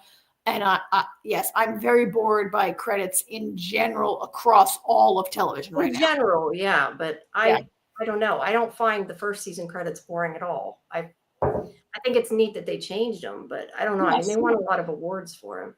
For the credits, really? I mean, they were cool, but I mean. Like they want to me, The Walking Dead had the best credits. The original show and the song. I love the song. Yeah, the music's good too. Of course, that was a good 12 years ago. Think about Lost. If you watch that Lost documentary, like it's so funny. I just wanted to say because you're talking about it credits. I think it was Damon, who was saying like he just put up like a title card that was supposed to be like temporary for the credits, and then they somehow left him there, and that became the. Yeah, they had no real credit sequence. But yeah, I think credits are in a big rut right now across most of television. And if you start paying attention to them, maybe you'll agree with me or maybe not that they start to kind of look and feel the same. HBO is the worst. All HBO shows really are kind of the same. Yeah, no, I agree that a lot of the other ones look the same. I just honestly felt like theirs was pretty unique. And I think it fits the show really well rather than being generic. Yeah, I kind of agree with you, Jamie. But I think, but you know, a lot of the criticism from the first season is that some people, the first few episodes was really hard for people to get into the show. I thought it was so boring. I kept texting Jamie. I was like, "Why do you like the show? Nothing happens. The show is so boring." Slow at the beginning. And I think the credits kind of reflected that a little bit. But now, I mean, I do like the credits a lot. I think it's very creative and different, but I could see where it could be boring for some people to watch it. Yeah, but this new credit sequence, I think I like it better than the first one. Yeah, I think so too. I feel like I got to rewatch the first season credits because I didn't really focus on them a lot, didn't really break them apart like I did this. Um, I know that like it doesn't necessarily represent as much to me the first season ones because like the black sludge is with Mark in the credits, which is a little confusing. Lethal Migraine says, I rarely watch the credits, but will say the credits I hate the most are the ones from Star Wars shows for Disney Plus. There's so much CGI that the credits are longer than the episodes. Yeah, there's a lot of CG in them. I mean, these ones is all CG too. Karen's so funny. Karen's frozen. She'll come back. Doc, I'm sorry, what do you think of From's credits? I love From's credits, Yeah. but I think it's more giving, I don't want to say backstory, but we get to see like the paintings and everything that I want to see more details of. Yes. So I use it to look at the paintings. So I don't know. I mean, are they necessarily important paintings? Maybe not, but I think it's interesting, especially if it is possible that some of the stuff maybe, I mean, we've talked about not that they're dreaming, but that maybe some of the stuff comes from like a dream world or somebody's head or something. So it's interesting. Yeah, I like the paintings, but you know, I mean, Que Sera Sera, I like this. I like the song, but Oh, I do too. after a while, though, I mean, hearing it, you know, Yeah, it gets boring after a while. it does you know. when you've watched them as many times as we have. Yeah, I exactly. would agree with that. Doc Kaiju says Ultraman 10 stuff killer credits, but that's Japanese. I'm pretty sure. I don't know how to say that. Suburia Aya does them in house. Could be wrong. Probably. I mean, Japanese does their shows do a lot things that are different than us. It's hard to tell. I had Karen back. Whoa, there we go. You're unfrozen. I was laughing. Karen froze. I don't know what's going on tonight with my internet. Don't know. I was gonna say, I think Karen, we we're still talking have about the From's StreamYard opening credits. is What do you think still about From's credits? in the chat. So in like the first season, From's opening credits creeped me out so much that I would just skip them. That creepy song, man. We were just talking about the song. We've watched it so many times that the song gets kind of annoying if you've seen it so much time. Yeah. I just want to, as an aside, before I forget, because I'm going to miss it, otherwise I'm not saying it. I'm an idiot. I didn't think about the fact that those are the things they sent are from YouTube. There are actually stickers in YouTube that popped up, but I was looking at them in StreamYard. So thank you guys. I do see the stickers you sent. I'm just stupid and looked in the wrong window. Sorry. Go ahead.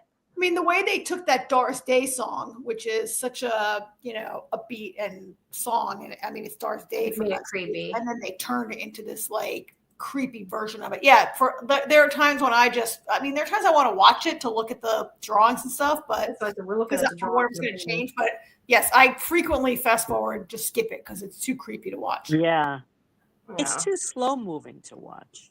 It is a long credit sequence. I mean, yeah. Credits have gotten shorter. If you watch old TV shows, they had much longer credits than we do now, right? Yeah. And that's a long one on From. They sing like 2 full verses of that song. Yes. Or 3, right?